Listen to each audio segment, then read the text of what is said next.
Smith to get to. I know everybody's tired of him. I'm not, because I think it says a lot about the social commentary of this world. And if you know me, you know I'm interested in the social commentary of this world. Well, it's funny how people are like they just assume that if they've reached this limit, right? Like we had a text the other day, somebody was like, you know what? I really need you to stop talking about Taylor Hawkins.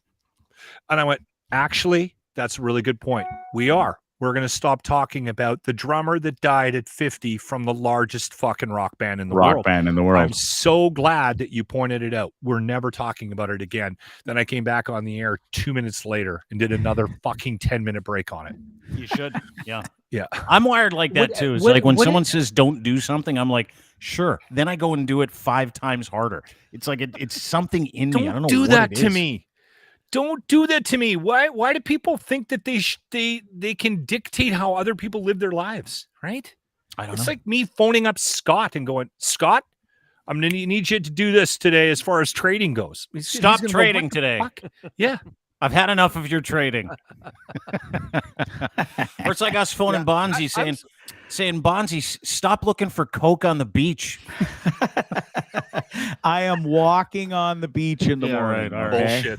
Scotty, you were going to say something. Oh yeah, I was just going to say I'm surprised, like, because I'm very sensitive. So if anyone would call me when I was in radio, they would call me and say, "You got to stop doing this," I would overthink it completely, and I would do less. I would do way less. I'd be like, "Oh yeah, I was talking about Taylor Hawkins." I actually think, someone else is better, and so I'm proud of Locke to be like, you know what, F you. Yeah. This is a big deal. And I think he's right in that call. Yeah.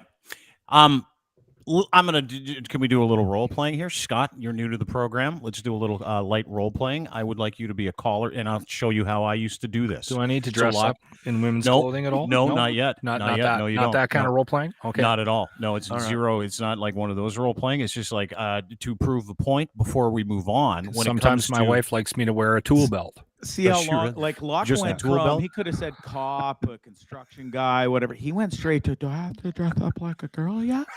Kind of feel like he wants to. Like, Jesus. I think he wants to. You just open up a whole can of whoop ass. You know how he asked the question? He asked it with fingers crossed. He's like, do I have to dress up like a girl? Come on, please. Do I get to I'll admit it. I'll wear a little lace. You want to wear some fucking bra and panties with stockings, don't you, Locke? I think I like how it feels. Yeah, good for you. It looks free. I will say that. Like when I see a woman in a dress, I'm like, fuck, that looks free and comfortable. I wouldn't mind that. Yeah. Anyway, so we're going to do a little role playing to start the program. Sure. Okay.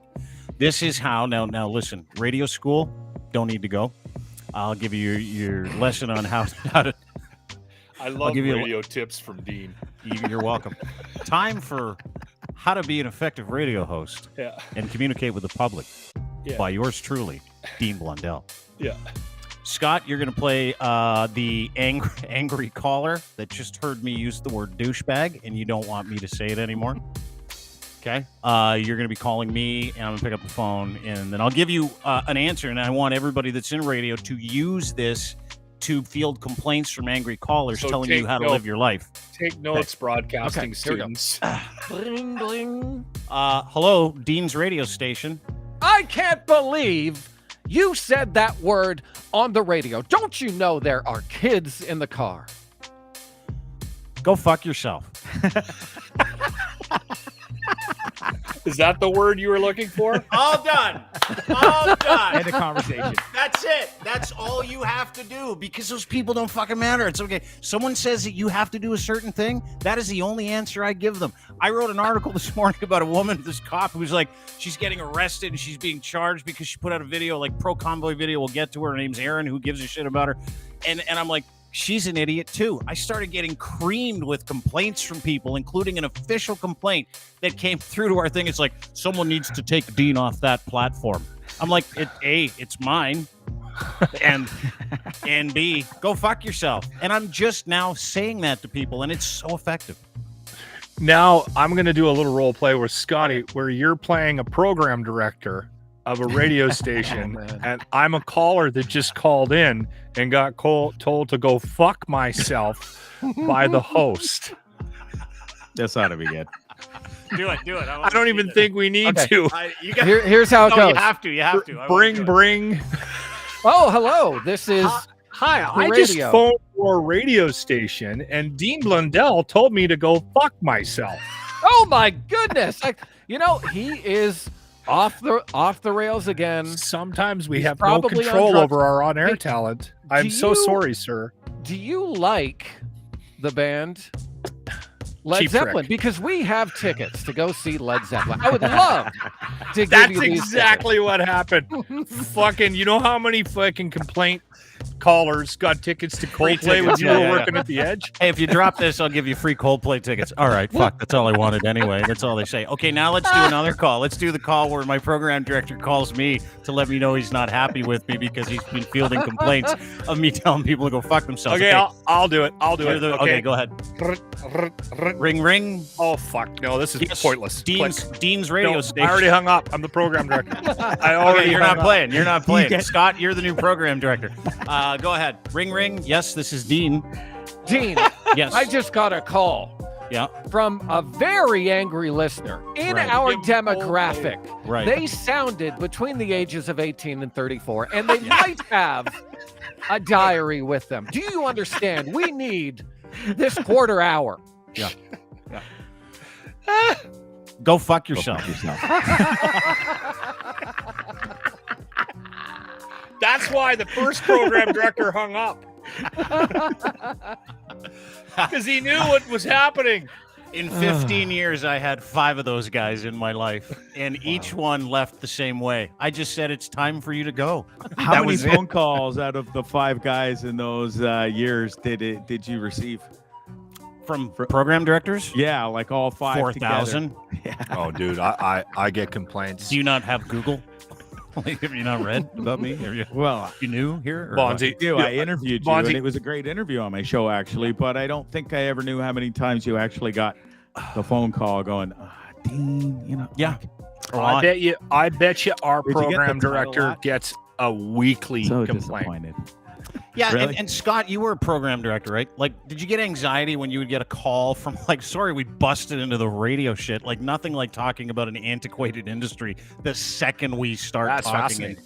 Yeah, but like when you're program, because program directors are the boss of everything that goes on the radio in a radio station. You've been a program director before. When you get those phone calls, you're like, oh my god, I hope my talent didn't see this. I hope this guy did. Or are you like, hey, how do I manipulate this person fast enough that it just is over? Like, It's usually the latter. It's usually that. And the reason is because I got so much other shit to deal with. I don't want to deal with this person, and I don't want to deal with them calling my general manager, especially if they are a client. Like, the worst thing that can happen is if a client, a paying client calls and is like, I called Dean, I wasn't happy about this, and now I want to pull my advertising. And so again, you're just trying to calm everyone down. You know what? Yeah, it's been a rough year for Dean. And so we're just, I'll talk to him. Here's some concert tickets. And, we'll make sure and say hi to you next time we're at the hockey game. Whoa! Been a rough year for Dean. Is that your? Whoa! Hey! Is that like a strategy? I'm interested. You got me. No. I'm fucking fascinated. But is that a strategy where you're like, oh, I'll just sewer that guy, and they'll be like, oh, okay, he's having a hard time. Like, it's an easy way to get out of it. I like that move. Actually. Whatever It's pretty gets fun. me off the phone. Like Great. when I just wanted to get off the phone. I don't want to deal with this. I got music to schedule. Don't you Yeah, yeah. understand? I'm trying to schedule Christmas music right now. It's very stressful. I'll tell you guys a quick story. So my boss that we have now, right now, he decided at one point when he first got to 95.7 Cruise FM that it would be a really good idea to let me handle the complaints, because I've always asked whenever we had a conversation about a complaint in one of our jock meetings, I was always like, hey, can I handle it? Because I would phone them and record it to see if there was any content in it. If they're already mad, man, you're halfway there to comedy. Mhm. So this one complaint, and I got away with it for about a year. When we had serious ones that weren't going away, he'd let me call, and this when it stopped, we had should I give the details? We had somebody that may have been in somebody's community in the room, very upset with how we were conducting ourselves. So I called said individual and I said, Hey, Sparky, how you doing today? Hey, And, nothing like calling some pissed off guy a funny little insult name, huh? That'll make it better. What's up, Sparky? I said, hey, listen, something you may not know about the Edmonton radio market. And he goes, what's that? I said, we have 20 plus FM signals. There's lots of choice out there. Clearly, what we're doing is upsetting you. Mm-hmm. You should find something else to listen to.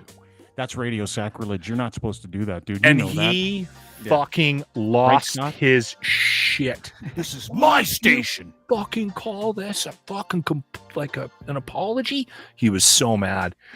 And then we proceeded to get from said community. I don't want to exaggerate. We had to hire somebody to write response letters. They had to bring somebody crisis in. Management. Yeah. So we brought in people to write It's your fault. respond to emails. We had, which they were thrilled about. Yeah, totally. We had you love it. over They love 5,000 spending money they say they don't have on protecting people who do things they ask them not to do. They fucking love it. So we had about 5,000 complaints. I don't think I'm Oh kidding. my goodness. Most of them were cut and paste.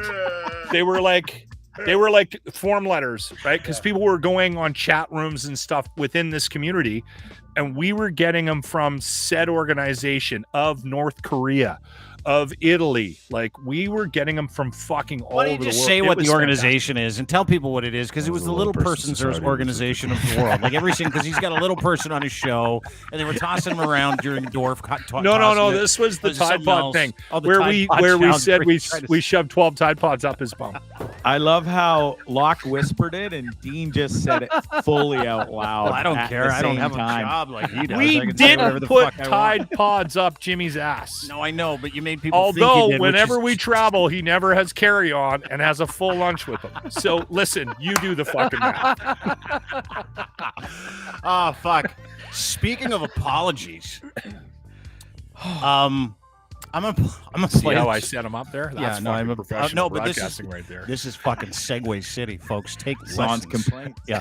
Speaking of apologies, if you had just been honest like they do in those revivals, you know, those tent revivals where they show up and they're like, I've been cheating on my spouse. I've been drinking too much. You know, those ones where they're like, I found one of those today. I laughed my dick off. It might be one of the great. This is a fucking apology for the things you've done wrong. If you haven't seen this, you haven't lived. Watch this. What is? I'm drunk from school, laying up with men, out there prostituting, having oral sex with my mouth, licking me in balls. What? Oh my goodness. What? Is that real? Is that at a church? That's at a church, right? Oh my goodness. That's church. This woman's like, I was a prostitute.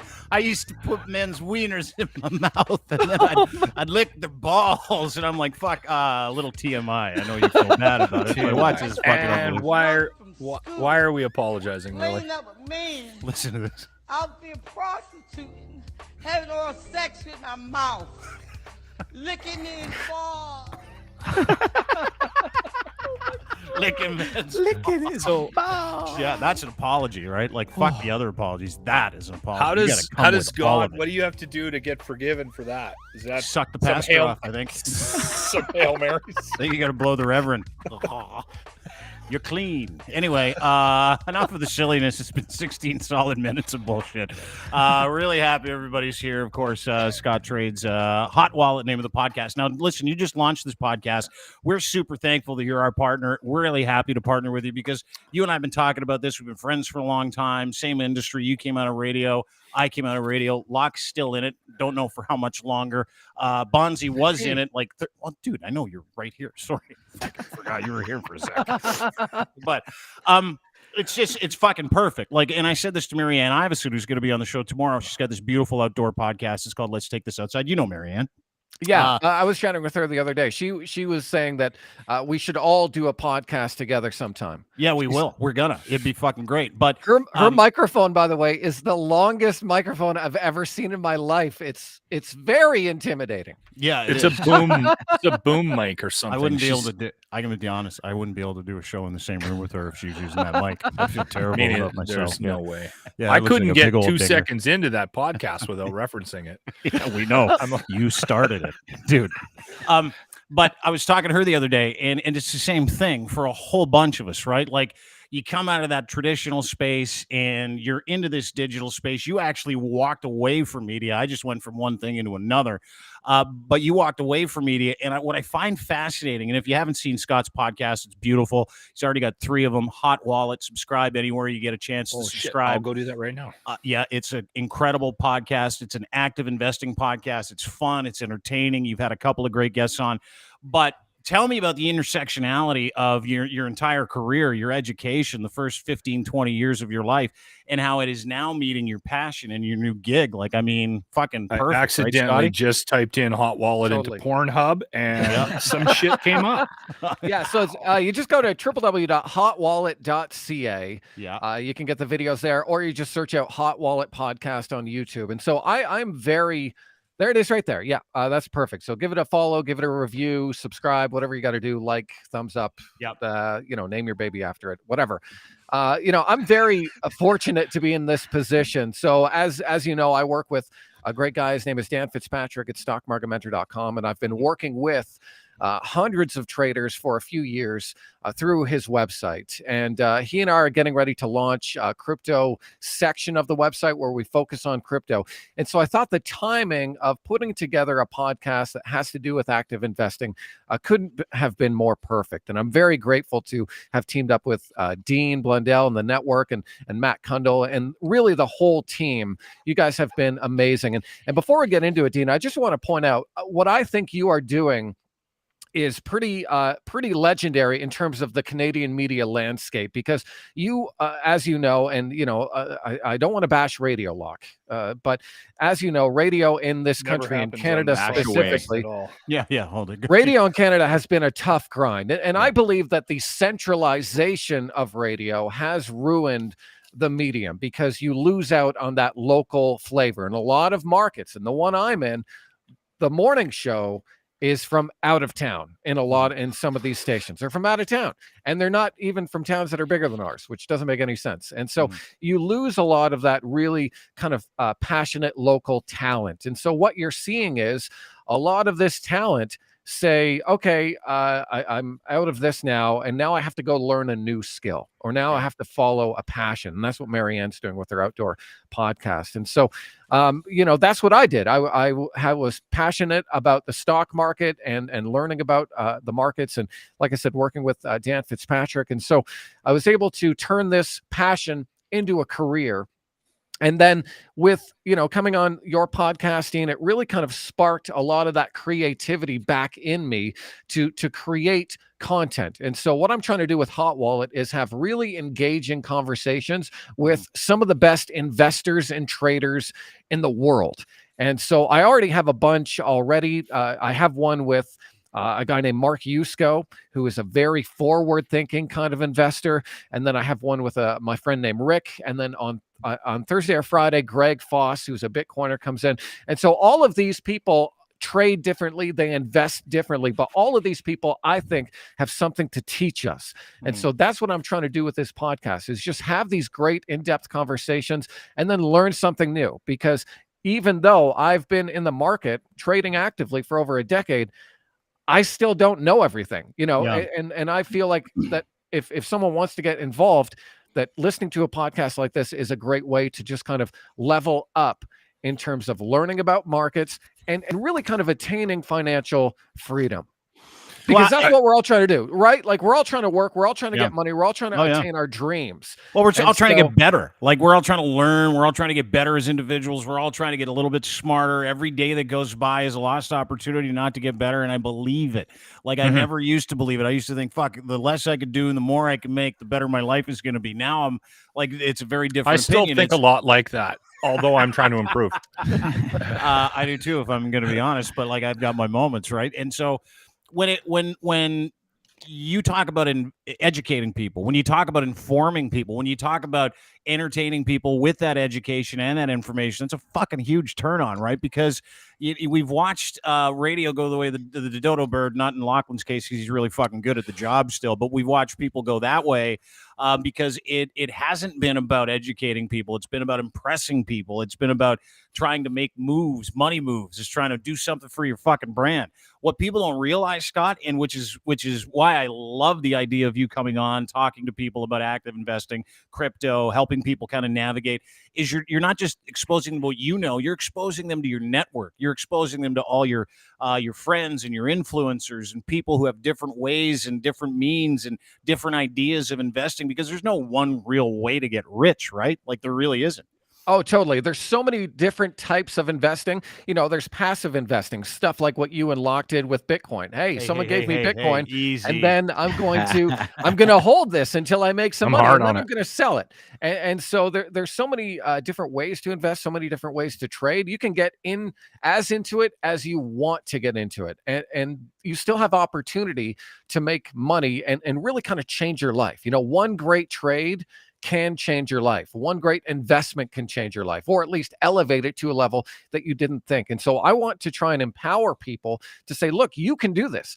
I can do this. You know, my trading account started with $1,000 in a tax-free savings account, and now I'm managing over 6 figures. And why did that happen? Because I did the work. I learned as much as I could, and then I showed up every day to be like, just like what you're saying. Hey, there's an opportunity. I can learn something new. Maybe this can turn into an investment idea or something. And so, you know, everyone listening right now, everyone watching right now, you have the power to do something about your financial situation. It's just about learning.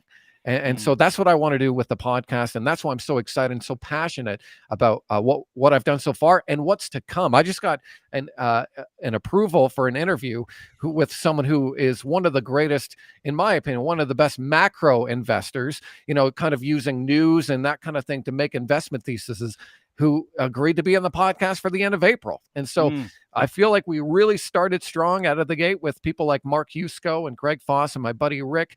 And I'm just so excited for what's coming down the pipe. You know what's interesting for me, just because I know a little bit about Scott's. Yeah, it's awesome. I know a little bit about Scott's path in broadcasting because we've had him on this podcast a couple of times. And it's sad because there's so many people that got sort of pushed out of our industry. And then you brought up centralism, and I think I've called it consolidation in the past. And you're right? Like we have done some damage to this industry. You're in Lethbridge. You have shows that aren't from Lethbridge, dude. We have shows in Edmonton, morning shows that are not from Edmonton. Like, to me, that is just fucking crazy that's happening. And it's sad to see good people. Like, look at how successful Scott is in his second chosen career here after broadcasting. Yeah. And this is a guy you should not have pushed out of the business. This is a guy that if you had given the right opportunities to, had fanned the flames, helped him with his passions, you would have this guy in traditional forms of broadcasting still. And instead, he's got a podcast on the Dean Blundell Podcast Network, which, and I want to point out something else too, Scott, and this is just me, blowing Dean here too. The other thing that Dean has done, I love it. Keep it coming. The other thing that Dean has done that I think a lot of people might not be aware of is he's created this community, and that's something that went by the way of the dodo bird in the broadcast industry too, where everyone was so scared about their jobs and still is to this day, that they became sort of inclusive and put these little like bubbles over themselves. I do it. Like, I create my show every day with 2 other people. We treat our show like our own radio station. Like, it's one for all and all for one. And we go in there every day and we're thinking about our own brand. Shit, we have our own merch. Like, we do our own promos. We do all this shit we do on our own, because we're like punching away anybody else around us. We have nobody involved in this community, in the radio business, in our little show. And then I get into this podcast thing, and I got Bondzee in Nicaragua. I got Ryan, to help me edit a story. I got Rook, who's helping me with tech shit. Like, you got Scotty with investment advice. Yeah, like it's kind of cool, and it's something I think that outside looking into podcasting, if you're in the broadcast industry, if you're looking at trying to fix things the way they are right now, you might want to start looking at some of these outside networks that are starting to gain a little bit of traction, right? And Dean's an example in Canada. There's examples of this kind of thing around the world. And again, we keep getting these people coming on this podcast that have been in radio for years that are now having success in the podcast world. And I'm like, this fucking guy works his ass off. Like, look at Bondzee. Like, I mean, these people are creating this content and they would never be given a chance in traditional forms of radio, which is fucking sad, right? Yeah. Anyway, definitely. That's a little bit of a sidebar we probably didn't need. No, that's really good. It's you added a bunch of texture, Scott. Sorry, I didn't mean to interrupt. Go ahead. That's okay. I proposed doing an investing podcast with my buddy Rick to the higher ups at the radio station that I was at. And the day that I proposed, hey, this is my idea, because they were onto it. Hey, yeah, you want to do a podcast? Cool, we'll support you. The day that I gave them the proposal, all the executives got fired. Because, and that's not. And I was like, way to go, Scott. So I guess sorry, and I had to apologize to my friend Rick. Yes, sorry. Is that when you're like? Are you like, so like who do I give this to now? Did you do that? They're like, all right, well, maybe Give it it's to time yourself. for me to go.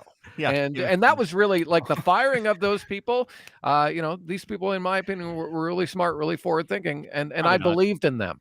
And when they got let go, I said, you know what? Maybe it's time for me to go too. And so that actually was one of the things that did help push me out the door, because I said, these guys are thinking about, they were thinking about podcasting years ago. As podcasting is the future. Now I'm thinking, wow, they were right. Podcasting is the future. And so remember when we used to make fun of it? Like when I was on the radio, the guys were like, he's got a podcast. I'm like, still know people that are making fun of it. Really? Yeah. Do you really? Stern still makes fun of it every day on his show. Give it 6 months. Oh, Stern's on a paid thing that he didn't have to pay for. Of course he makes fun of it, dude. Stern makes $60 million every time he works like 4 days a week. Like he can make fun of whatever he wants 3 to. days a week.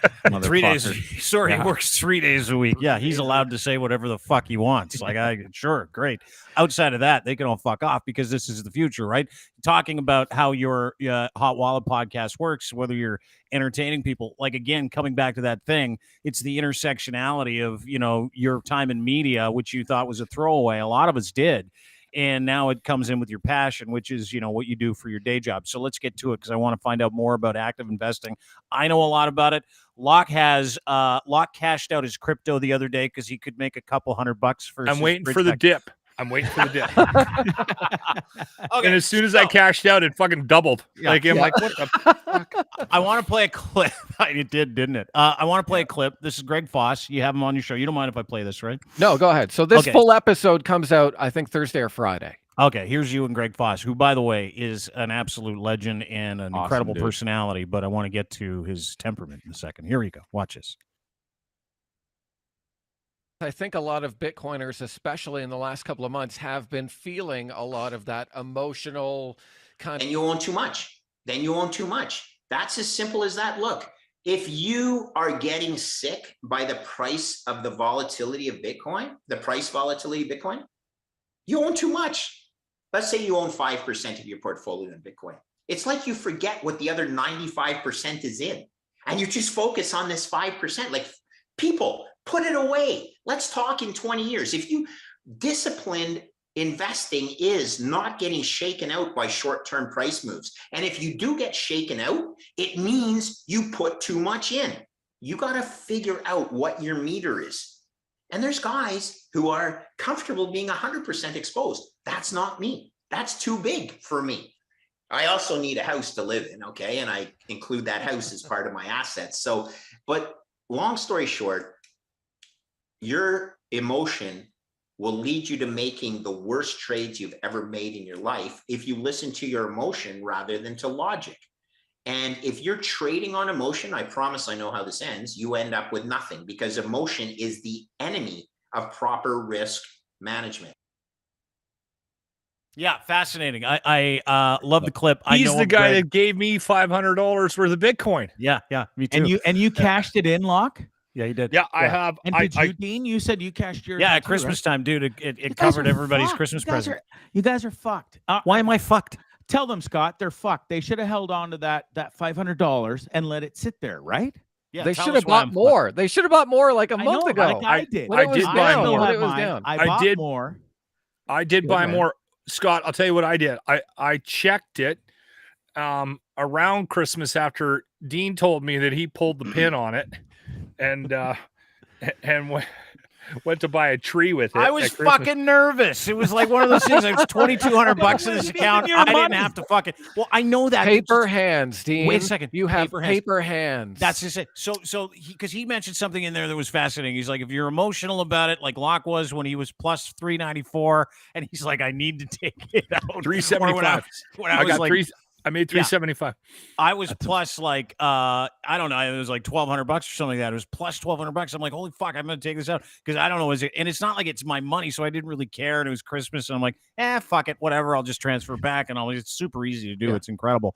But what should we be doing? Like, explain this whole thing to us. What is Greg talking about? Because I get too emotional when it comes to my shit all the time. Totally. If the money means too much to you, then you have too much invested. So that's really what Greg is talking about. So he has his allocation to Bitcoin, and he is invested to his comfort level. And if you start getting too emotional, that's a lot of money. Maybe I should sell.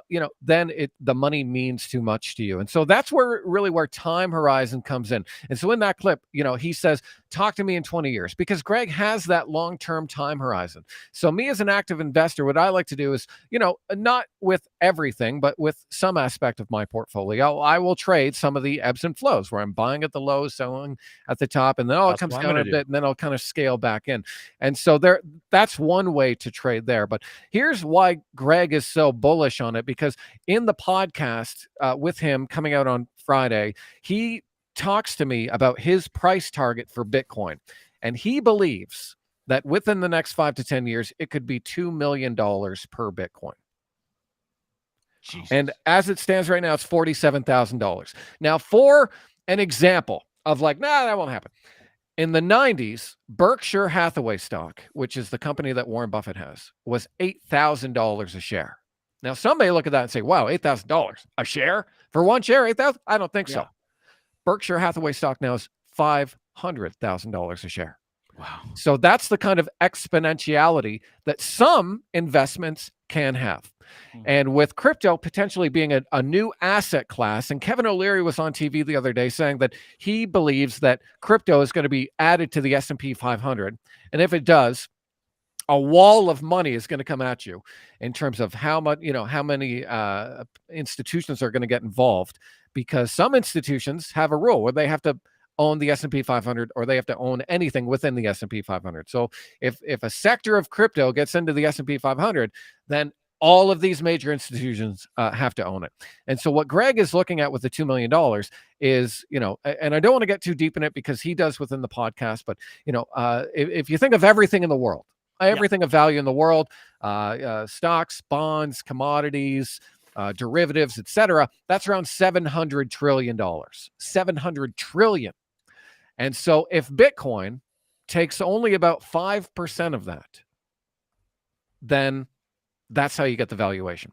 And so what you're thinking of is, this is a new asset class. Who's the leader in the new asset class? And then you get that, 1 to 5% allocation for everyone in this asset class. And then that's how it kind of pumps up. And because Bitcoin has a limited supply, there's only 21 million Bitcoin that will ever exist. We know if this amount of dollars get into this asset, this is what it can do to price. And so that's why you hear people say, well, I think it's going to be worth this much. They're not just pulling a random number out of their butt. They're looking at the math of how much Bitcoin is in existence and how much money there is in the system that could potentially go into this asset. And if that happens, and Greg explains it in the podcast, then he sees in today's dollars a $2 million Bitcoin price. Okay, so I have a question, then I want to get to Bondzee, and then I want to turn it over to Locke real quick. So I look at a guy like Greg, first of all, by the way, he's very emotional. I don't know why he's so angry all the time, but every time I see him in an interview, he's angry. And a lot of crypto guys are. So real quick, why are all crypto guys so angry? Yeah, it's the amount, really good question. it's the emotional. Well, Greg spent a lot of time dealing with real risk. And to his point, he says he sat in a risk chair. So when you're dealing with a lot of risk and you are at a high stress level all the time, you can kind of be in that. And, and I get that as well. And I have strategies to kind of de-stress and, things I do to calm myself down because it is risky. Like, today at one point I was looking at one of my accounts and I was down like $2,000 US from what I had yesterday. To some people, that's like, oh my God, 2,000, that's my life. To me, I'm like, okay, I see what's happening. I don't want to do anything, but I know what has to happen for me to act. And so that's just part of doing business right now. Okay. And so for a lot of people, but if they're in that risk chair, they can get kind of wound pretty tight. And he is very passionate about this because to him, it makes total sense. Dude, It's his drug. It's like a drug, right? Yeah. Well, that's the thing. It's like, I don't know if that great point, Bonds. Like, I don't know if it's a drug for him or if he's like, because this is kind of in the back of my mind with Bitcoin, and I wanted to kind of lay it out there for everybody. In the back of my mind, you've got a few key influencers that are super bullish on it, super bullish on the blockchain, super bullish on NFTs. Greg is one of those guys, super bullish with Bitcoin, not shit coins, but Bitcoins. We talked about that, the legitimate ones, all that other stuff. I wonder if people like him are so leveraged into that space that it has to work for them. So they get out in front of a camera and they get out in front of, because he, like, I don't know if you follow Greg on Twitter. He might be one of the all-time great follows. This guy fucking every chance he gives it to Trudeau about not believing in crypto. Every chance he get, he calls Trudeau an asshole. Every chance he get, if anybody hates that's not Trudeau on side more than I hate him. Yeah, it's unbelievable. But like, that's my thing is like, how much of this is PR and how much of it is like a legitimate tech enterprise that you can count on for your investment portfolio? That's my question. Yeah, I can't speak to that, but I will just say, he did mention only being about 40% invested. So all of his portfolio, he's got 40%. And for him, that's the maximum. And it is a lot. But for others, there's some people on Twitter as well who they are 100% in. And so it just really depends on the person, how much they want to put in. But yeah, you're right. Greg is very passionate. I've seen him fight people on Twitter and then later apologize. And that's just okay. That's who he is. But he does look like a guy that has a fight in a Tim Hortons about once a month. What did he say to you about, real quick aside before we get to Bonds, what did he say to you about the convoy thing? Because he and I had very different opinions about the convoy, like very different opinions. Just that he supported the convoy. That was it. He did note that you didn't support the convoy, and so I don't know. Like when I said, "Oh yeah, I work with Dean Blundell," he's like, "Oh, okay." Like kind of like, where's this gonna go? But I'm a friendly guy. I don't care about politics. Whatever. And we've talked about the convoy, you and I, before. And so I believe in the right to protest. I don't believe in the right to shut down a city. And I didn't get into any of that with Greg because it's off topic. And I really it's not to focus on totally. It was a funny quick aside because we have very competing views, but there's a respect there. And he didn't come after me once, and I fucking give it to him. He was like, I'll go after everybody else, and he didn't come after me, which is probably smart. Bonds, you wanted to ask a question, right, Scotty? Because Bondzie's like a little crypto ferret. Yeah, he's got it going on, doesn't talk about it, but then he gets into it. Go ahead, Bonds. Sorry.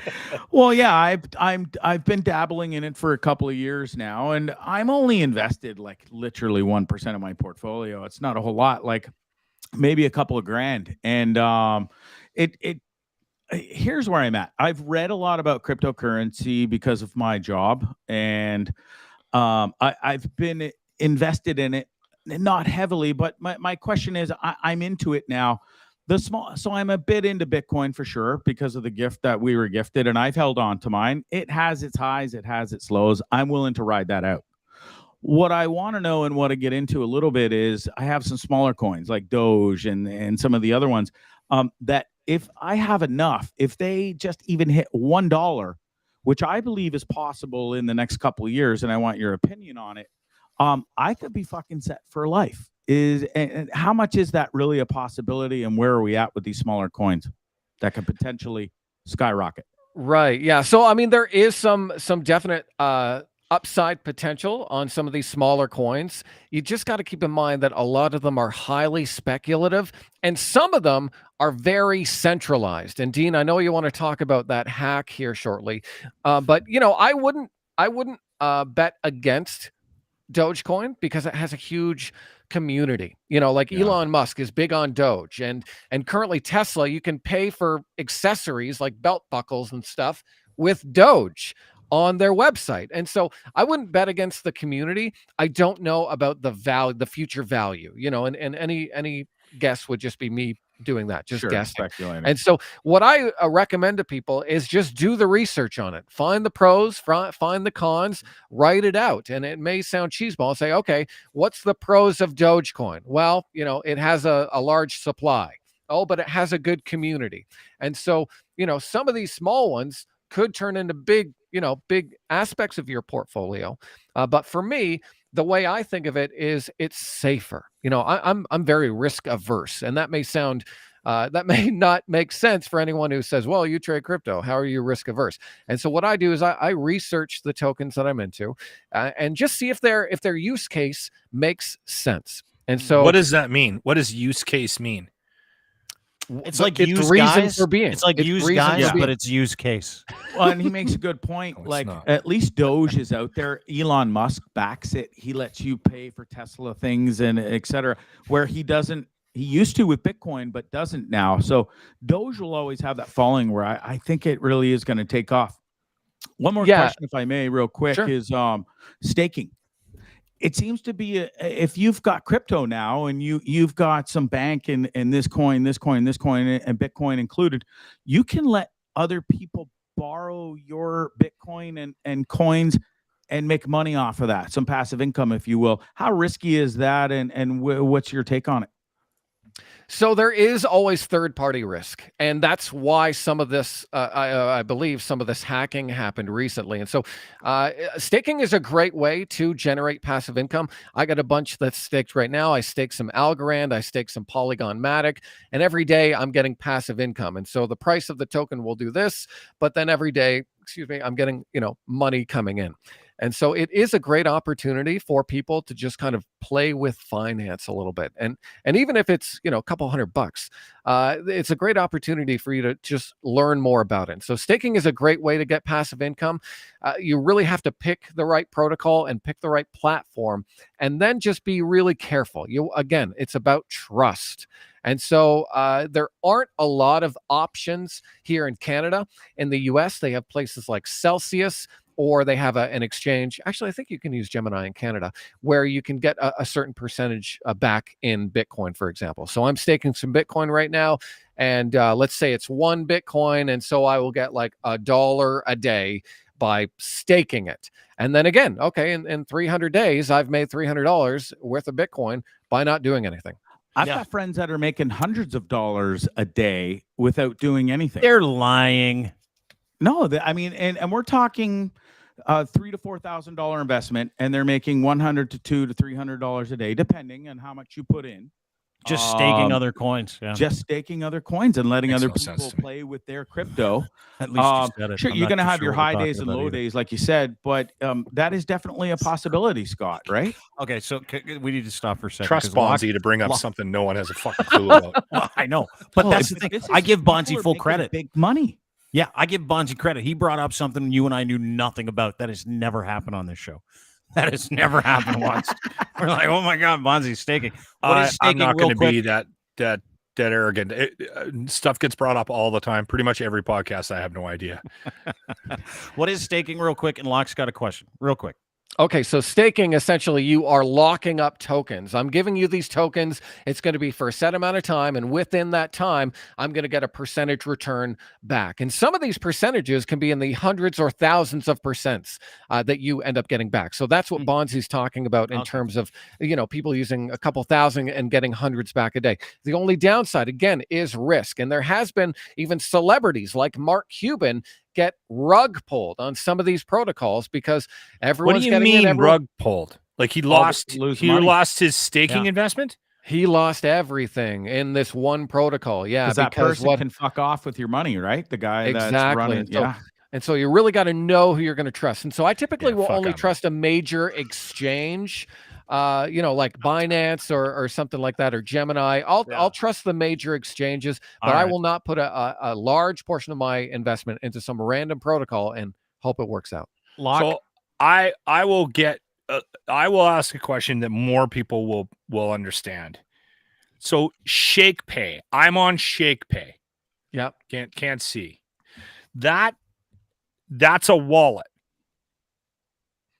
right? Yes. Okay, so why do I only have 2 options in ShakePay? Is there a possibility I could add more? Because Bondzee's talking about Doge and these other ones, right? And you've brought up 3 or 4 other ones I've never even fucking heard of that are cryptocurrency. I have Bitcoin and I have the one that starts with an E.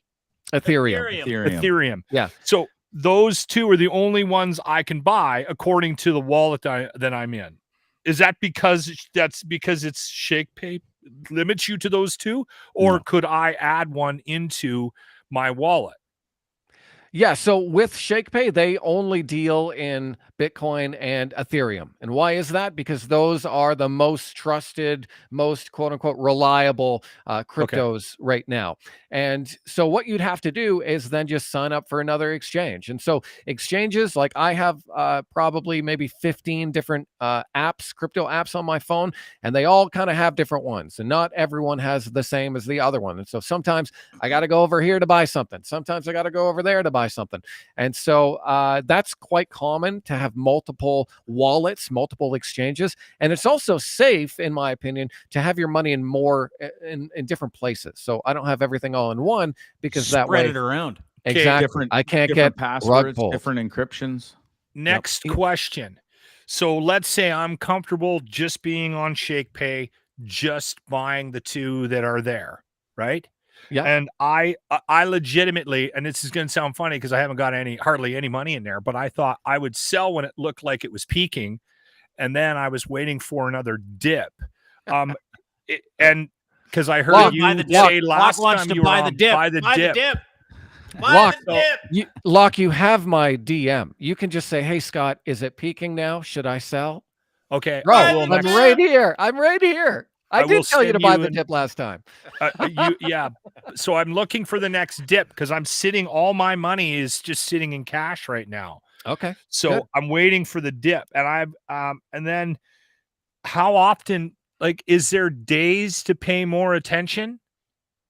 Like, is Saturday a good dip day, or is it fucking completely arbitrary? I don't know. No, that's a good question. Don't laugh at me. I'm not laughing at you. I'm just laughing because I'm like, this is truly a discovery process for some of us, inclinging me, and I'm feeling it. That's all. I have fucking no idea what I'm doing. I got $1,375, and I started with 500. That's pretty good.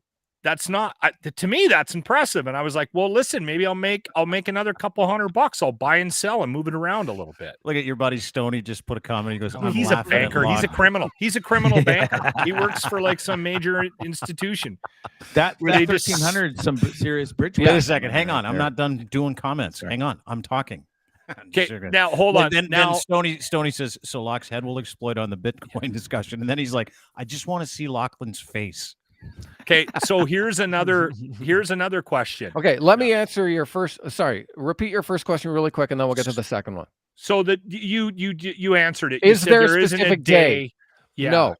Okay. No. And so what I do as a long-term investor, I look for the big down days. And so if it's big, if it's down big, number one, I'll look and find out why. Okay, is it a fundamental change of some kind? Because if the thesis has changed, then maybe I don't want to buy it. Like when Elon Musk tweeted Tesla's no longer going to accept Bitcoin, that was a fundamental change. And I sold that day because, oh, wow, this is different. I don't know what's going to happen. So what you want to do is you want to check, okay, it's down a lot. Why is it down a lot? If there's no news, then it's like, okay, this is just regular market activity. Maybe I want to look at this dip as a buying opportunity. Okay, so you want to buy on the days where it's just a dip for no reason. Okay, good. Here's the other thing I have a question for you. Let's say I have some money coming in potentially from a venture outside of my normal work money that I have coming in. And like we're setting up a merch page, okay? If I was to make money from that and I was trying to hide that from the government tax-wise, is Bitcoin a good way to do that? I am not a tax professional, and I cannot advise on how You have to to hide tiptoe through money that from the answer. government.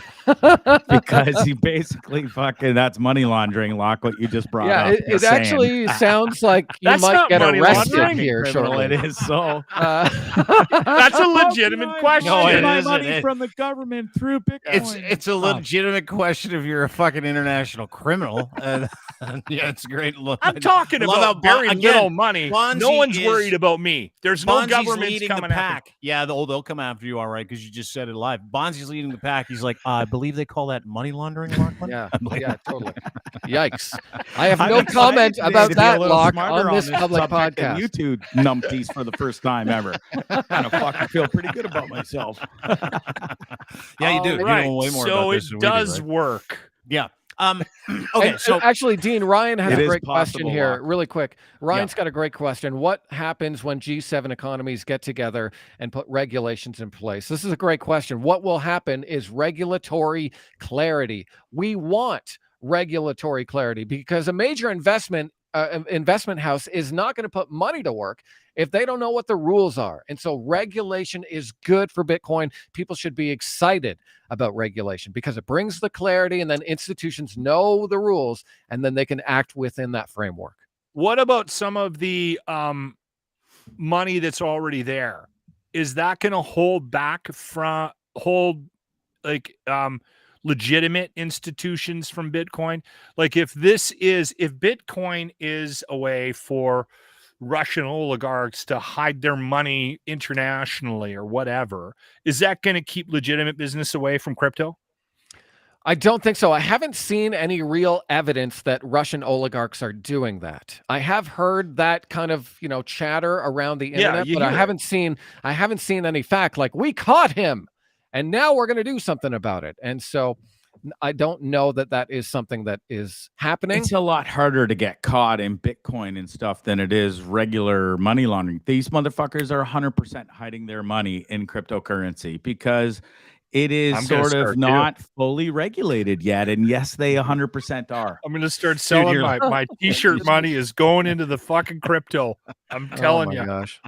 Ryan asked, hang on one sec. Ryan asked another question. Isn't the allure of Bitcoin being unregulated? Like, it's a great question. Like Lachlan's trying to figure out a way that he can finance the Cosa Nostra with it. Bondzee, no stranger to criminality. He fucking loves that part of this. The government can't get my shit. Like, isn't that the allure for a lot of these guys? Like, I mean, the convoy, same thing. The convoy they used Bitcoin almost exclusively so that they could try to dust their tracks, right? Yeah, well, the FBI has ways to find out because, as someone in the comments said, it's a public blockchain. You can see. So if you know the wallet that it's going to, you know who owns that wallet, you can see exactly what they're doing. And so what a lot of exchanges are doing, Coinbase included, which, I have a Coinbase account. Coinbase is actually saying, if you send anyone over $1,000, we want to know their name and address. And so You those think kind I'm going to of make 10 rules grand selling fucking are gonna t-shirts? come in.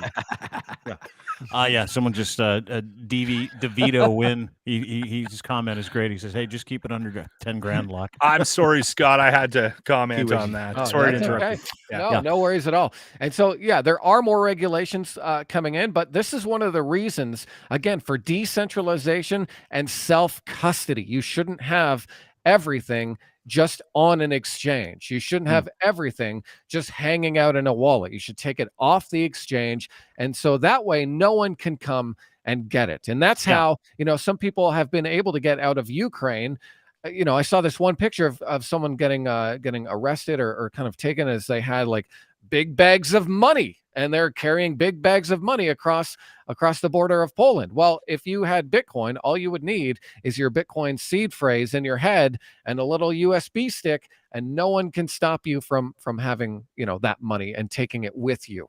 And so self-custody of your crypto and your Bitcoin is very important. Okay, so I got to ask you a question.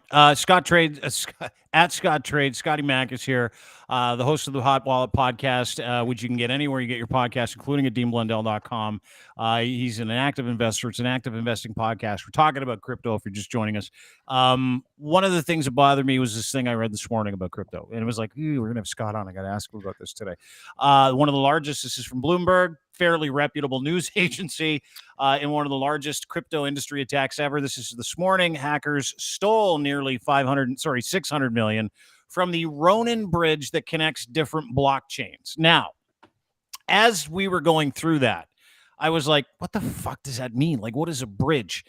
So I need to know what a bridge is. I want to know. And because apparently my understanding is that's where the fucking criminality happens traditionally, is these bridges between different blockchains and different entities, is my understanding.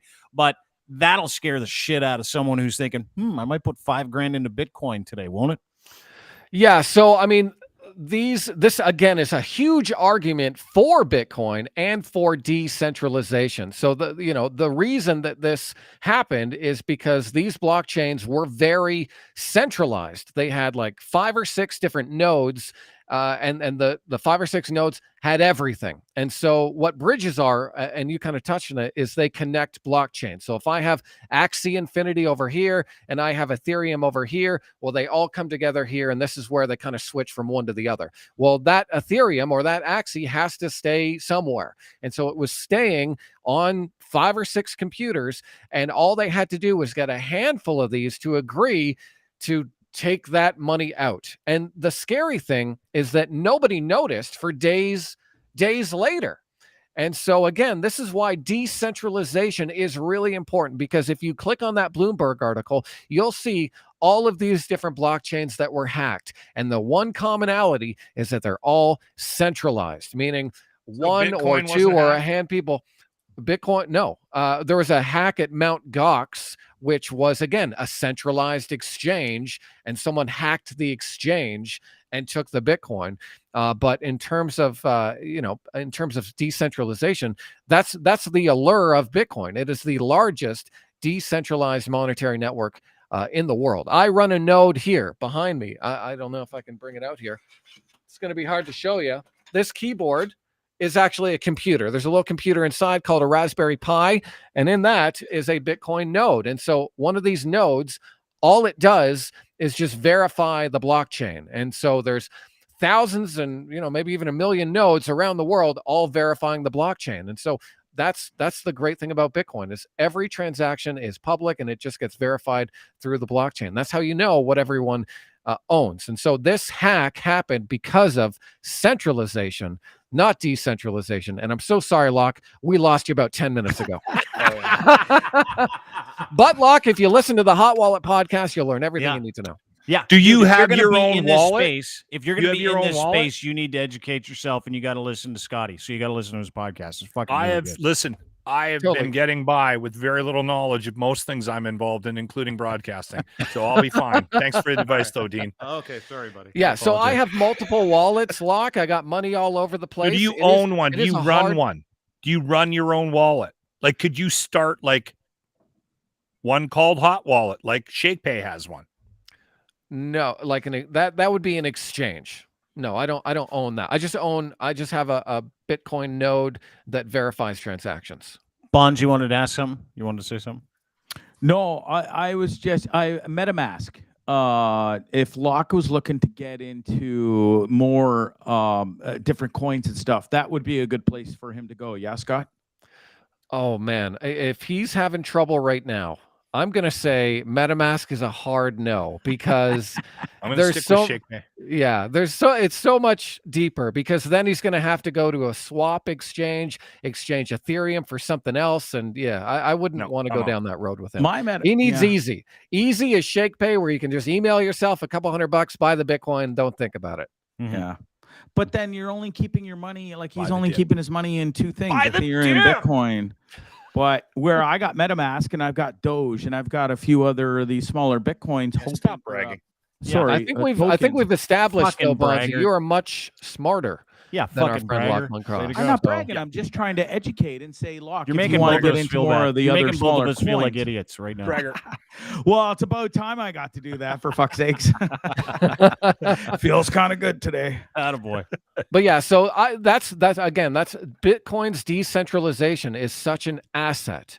Right. And so don't trust your money with these random get the blockchain bridges. shit, Dean? Like, do you understand any of that? The way I look at it, Fuck, it's I like don't get it's like a timeshare. That's how I look at it. It's like a timeshare for your energy. Everybody gets to own a little piece of something. That little piece of something is a part of a bigger thing. That bigger thing increases in volume and value as more people want to buy into this thing, this weird thing that people don't understand. It's like buying. It's like real estate on a supercomputer, really. The more you got, the better you do. Absolutely. Yeah. And And I'm gonna get fucked. I'm gonna get the fucking condo in hurricane season. Yeah, I always get fucked. It's just software, Locke. It's just software. That's I all love you how gotta you think got about. such a positive attitude about investing now. I'm gonna get fucked. I know it. I'm totally gonna. It's the same This thing is with one COVID. thing. It's the same thing with COVID. You got this. You got investor COVID is what you got. Because remember, like you're like, I don't want to get. If I get COVID, I'm getting all the dick shit. It's gonna fall off. I know it. I know. I'm gonna have all the things that Bondzee doesn't tell us about. The ED, the smallness thing. Like, yeah. Anyway, fucking fascinating, and I'm really glad that you're here to explain this to us. And if you're an investor, active investor into crypto, Hot Wallet is the name of the podcast. It is available anywhere you get your fine podcast. You can also go and look at This Week in Crypto, which is a new post that Scott put up. He's going to start putting those out a whole bunch at deanblundell.com, and you can go to hotwallet.ca for all that information. I'm going to DM you if I have any questions, Scott. I'm DMing you. Buckle I'm up, open, Scott. buddy. I gotcha. I want Get you ready. to succeed. Get ready. I'm going to Get turn ready. this $1,300 into $1,600 within the next couple of weeks. That's my Great. goal. Or 15. Well, he's also listen, I love him. I love this man. I think he's one of the nicest people in the world. He is tech challenged to the tits. So just you explaining nodes and raspberries and all that stuff. That's why he sat Sent back into and a glossed dizzy over like this. It's not for Shotgunned a everyone, couple of and Bud I Lights. fully get that. Like, I totally get it. It's not for everyone. I had someone tweet me today say, oh, it's like tulip bulbs. But all you have to do is just spend the time to study it. No one who ever, anyone who spent more than 5 seconds studying Bitcoin, if you spend 10 hours studying Bitcoin, it'll click. And so you just got to spend that time. And that's I've had all it takes. 100 beer in the last 2 weeks, Scott. That takes a certain amount of energy and time out of my day, which is not going to be spent on learning crypto. Okay, Just that's fine. saying. That's fine. Have fun staying poor is what I'll say. I know I'm going to die Dude, poor. you know what's really funny is that Scott was like, he tweeted something out today, and he's about coming on the show, and some guy shit tweeted him, and then Scott tweets out, and I fucking died laughing. This meme of this little kid doing one of these finger guns things, but he's got the crypto laser eyes, and the title is just said, "No problem. Have fun staying poor." And I'm that's my guy. Well, I mean, think about it. Think about it, guys. think about how much money we're losing right now with inflation. I mean, that's one of the reasons that Greg Foss is all fired up. We are losing money every day because governments around the world are printing it. They're just printing paper money. Here you go. Yeah. Oh yeah, you need like Quebec. Quebec is giving everyone $500. If you live in Quebec, you get $500. Why? Because things are more expensive now. Why are they more expensive? Because we made a mistake. And so that's why Foss gets so fired up, because he sees the big picture of everyone getting screwed right now. And everyone's getting screwed because of the actions that central banks did around the world to debase our currency, make our money worth less. Your house value didn't go up because your house is better than it was last year. Your house went up in value because the denominator, the dollar, is worth less. And so now it costs more for that house. Brilliant. Scott, Locke wants before to we take leave, you I on have- a wants to take you on a tech like a little. Oh my God. Before we, Can we we do- got Should we we do got this Will. offline? No, Locke? you There got to are do this people live. This listening. is real. Okay. This is like he's actually pretty good at this. Okay. But we're coming up because we got Will Smith to talk about. Bondzee almost died. We haven't showed you any of those pictures.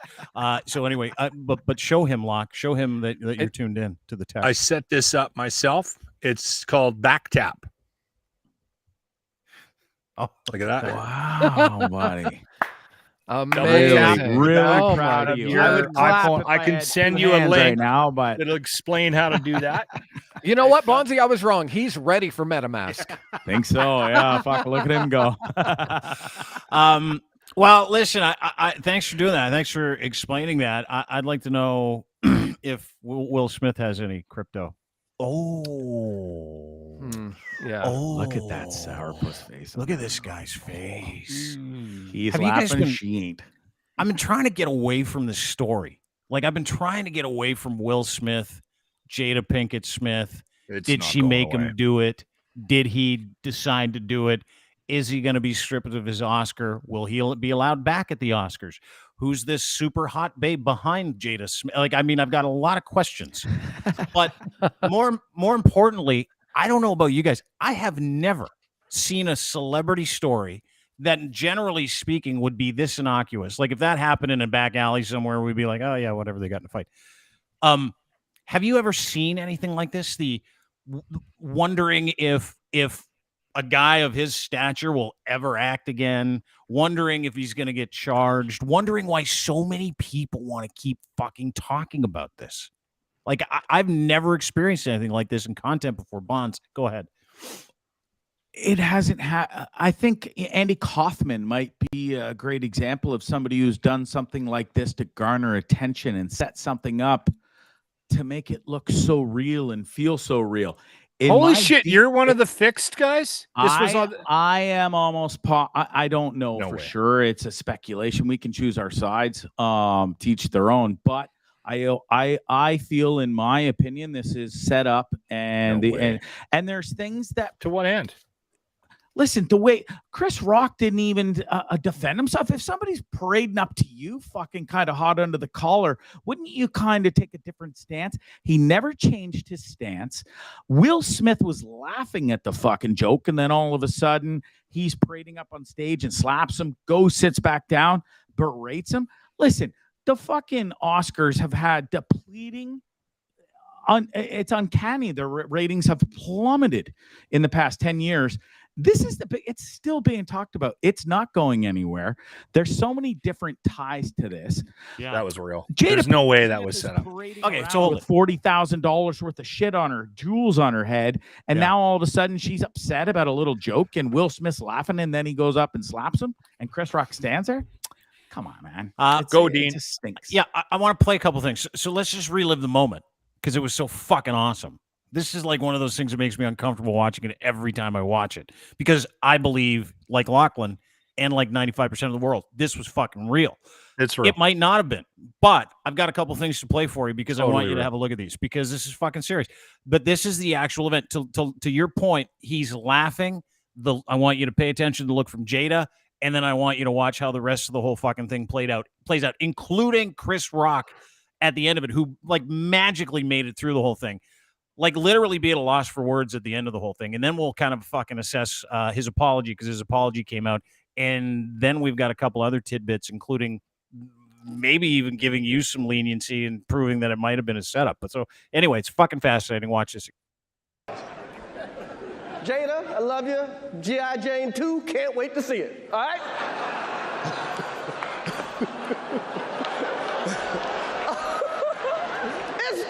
That was a nice one. Okay. I'm out here. Uh-oh, Richard. Oh, wow. Wow.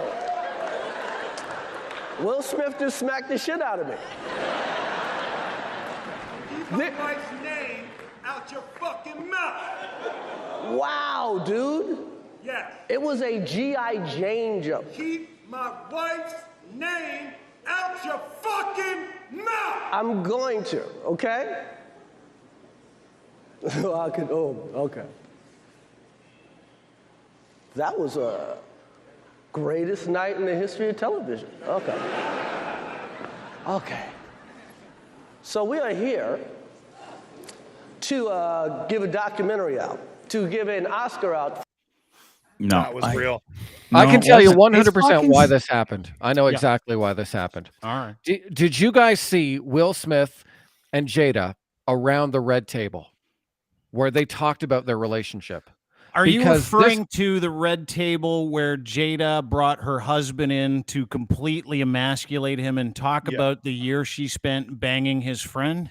1000%. That's what this Yes. is all about. Yeah. That's what I see this about. Because if I'm Will Smith and the whole world knows that my wife has been cheating on me or having an open relationship, I'm Will Smith.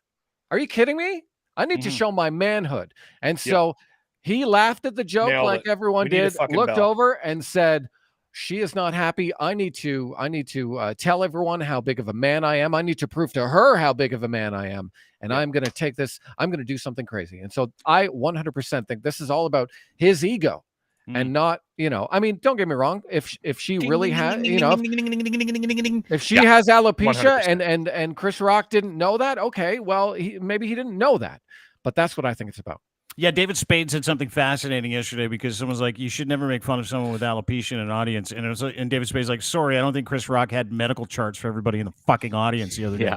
So to that point, and then this is Chris Rock, to Bondzi's idea that this was a setup, have a look at Chris Rock's face immediately after, because he fucking dude stayed on stage. Like, that's one of the things I really appreciate about Chris Rock, that he stood there, that he went through it, that he was trying to able get roll. people He to was laugh after. trying to roll with it. And he was fucked. And this is just another point of view that I think might change your mind, Bonds. But watch this.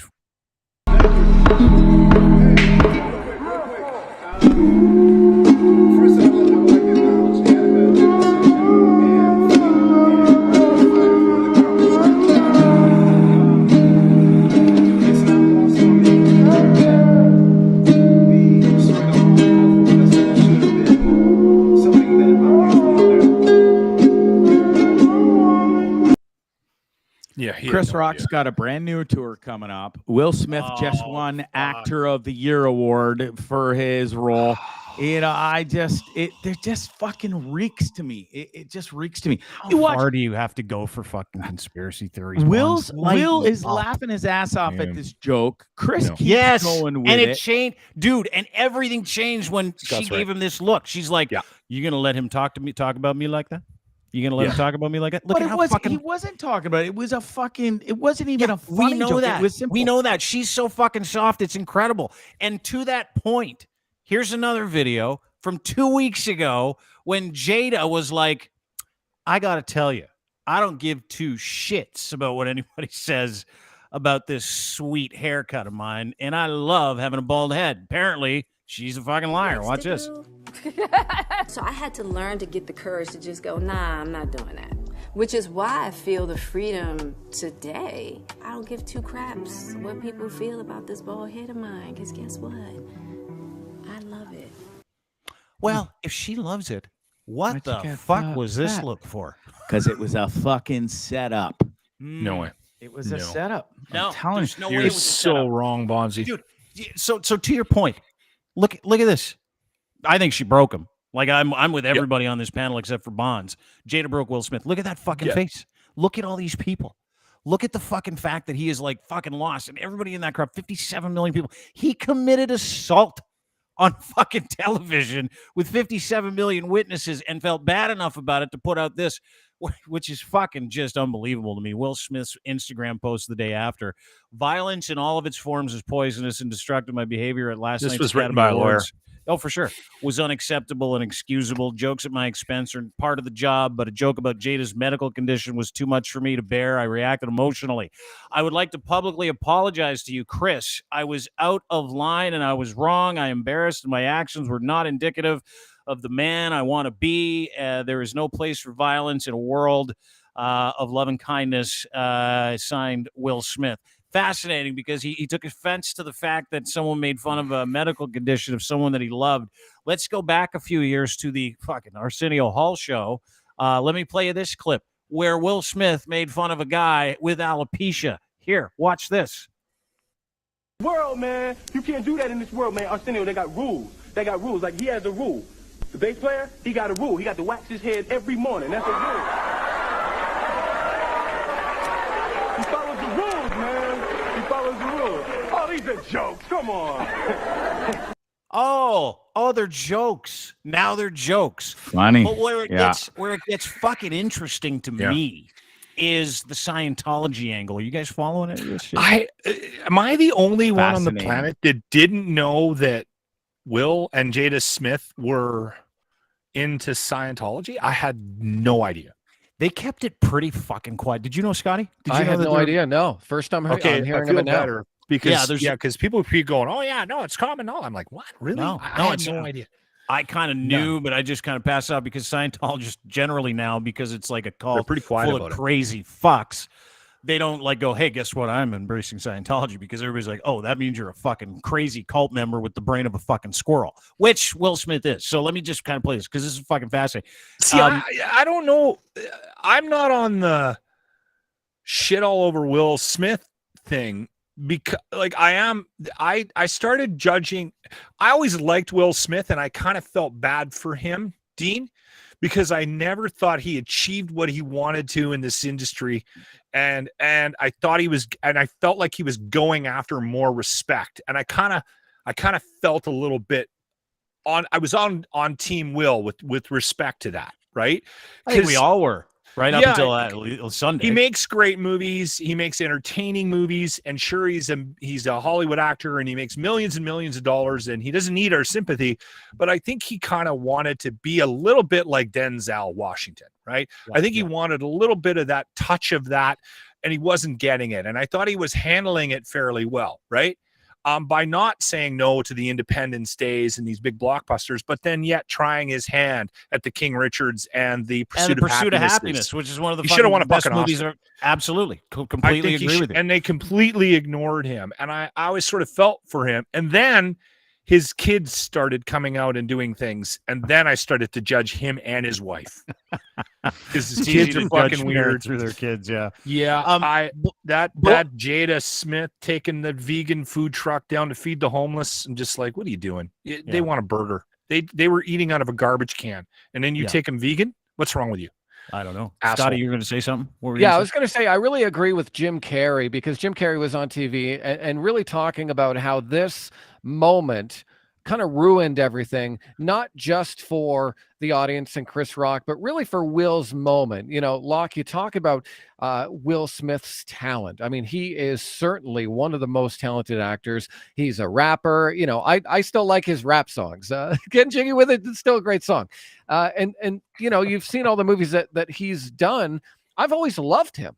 And so this moment, in my opinion, kind of, you know, as someone who's worked so hard, getting an Oscar is hard. It takes a lot of time, a lot of work, years of plugging away. And you know, you're going to do these great movies where you don't get the recognition.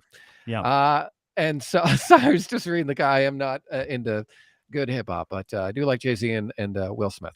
And so, yeah, you know, it takes all this time to get through this, and he finally gets it. He finally gets to that moment, and it's he ruined. fucks it up. Exactly. He fucked it up with his own emotions. Like, fuck it. We're sitting here now talking not just about will he ever be allowed in the Academy Awards again? Will he be allowed at the Oscars again? Because a couple things have happened since then. Number one, the Academy has now instituted this 4-week investigation to figure out if they should, one, strip him of that Best Actor Oscar. And number two, they're trying to figure out whether or not he's ever going to be allowed in the thing, because you can't trust a guy that's just going to walk up and fuck the entire broadcast by slapping a presenter across the face because he's just had an emotional moment. You can't trust a guy who can't control his emotions in front of the biggest television production when it comes to entertainment out of the entire fucking year. So there's that. They're dealing with that stuff. Locke, go ahead. You want to say something? Well, I think it's interesting because there's all this conversation about, are you on Team Rock or are you on Team Will or whatever, right? And I when I saw what he did, and the reason why I disagree with Bondzee being set up is how I feel when I watch that video.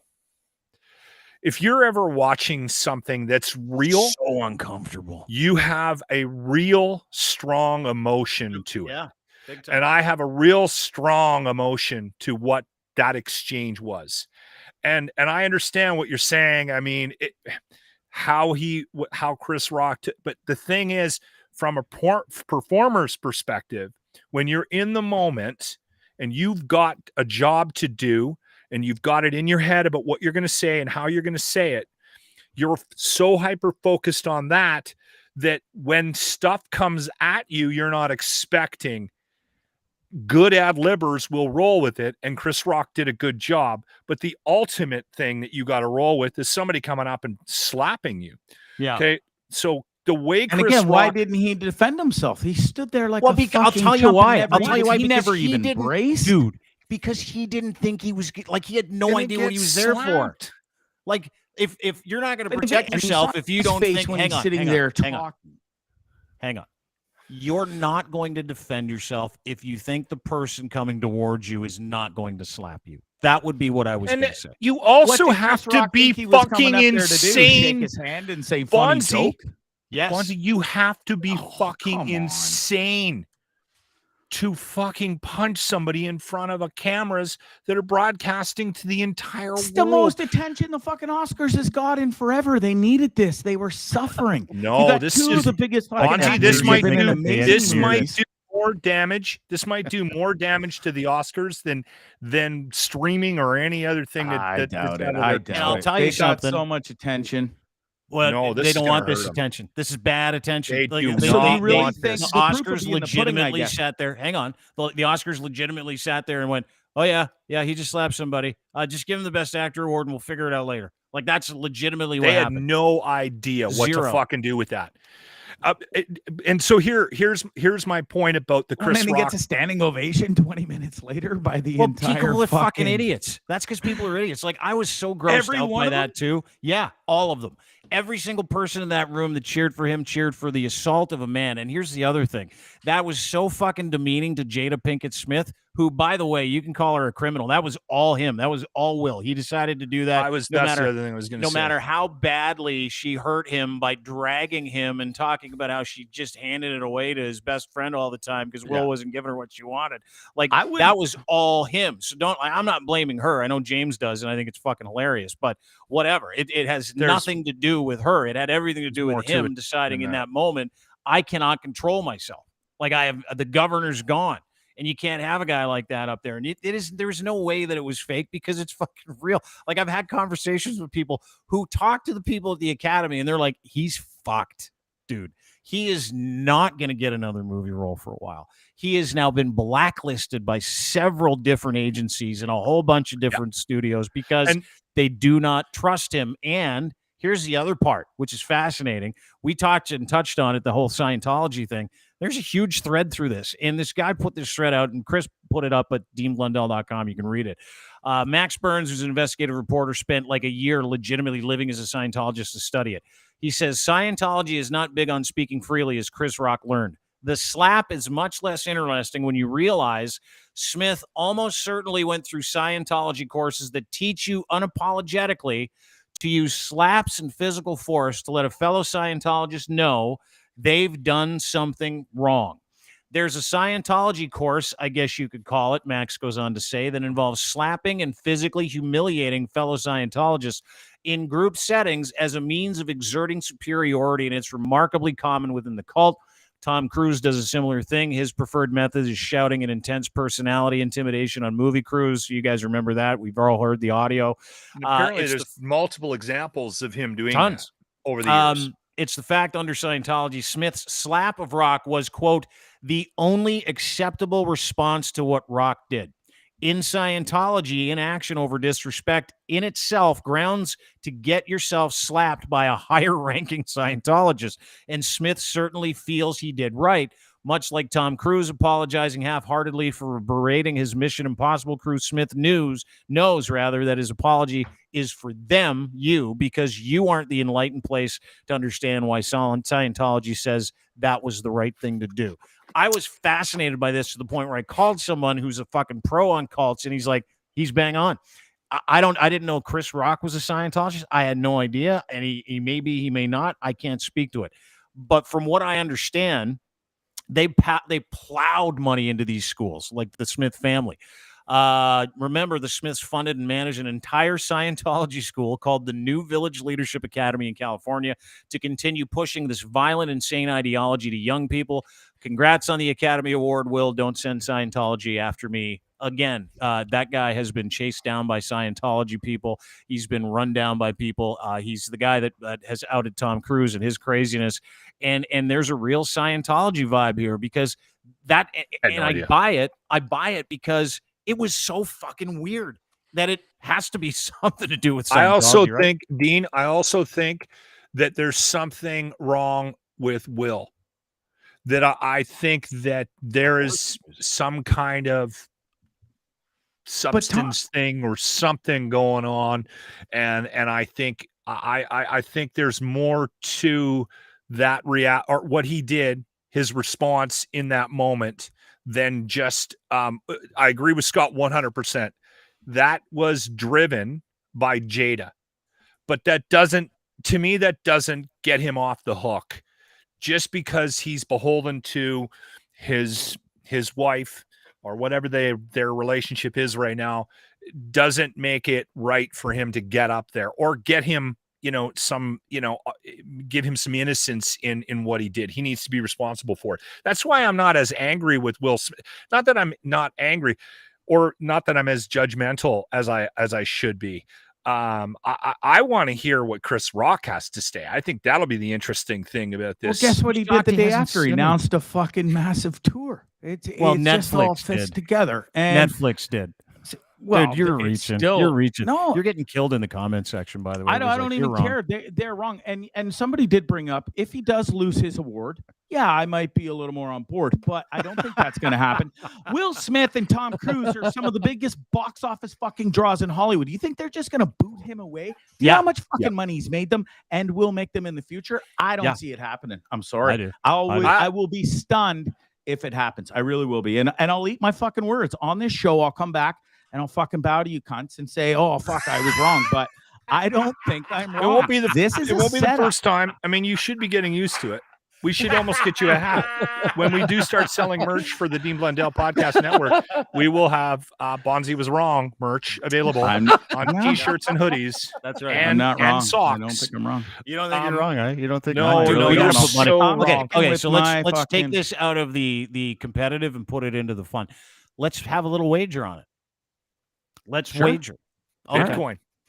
Let's wager all your Bitcoin, and I'll match that. I am not doing that. I want that's too much. I'll wager some of it. I'm not going to wager it all. I'm not stupid. Okay, $500 worth of Bitcoin right now. You get $500 worth of Bitcoin, and so I'll what's the send deal? it to you. What if he gets his award taken away and gets banned from the Oscars forever? Well, when you find out it's real. No. I bet you $200 in Bitcoin that he doesn't lose his award and he doesn't get banned for life from the Academy. I'm not taking that bet. Why not? Because it could still be. No, it's not, dude. Don't think with your lizard brain. Keep up. Here we go. Okay, I'm on board. Okay, I'm right. Here's the deal. I'm sorry. No, absolutely not. So here's the thing: is that if it is found, sorry, I couldn't help it.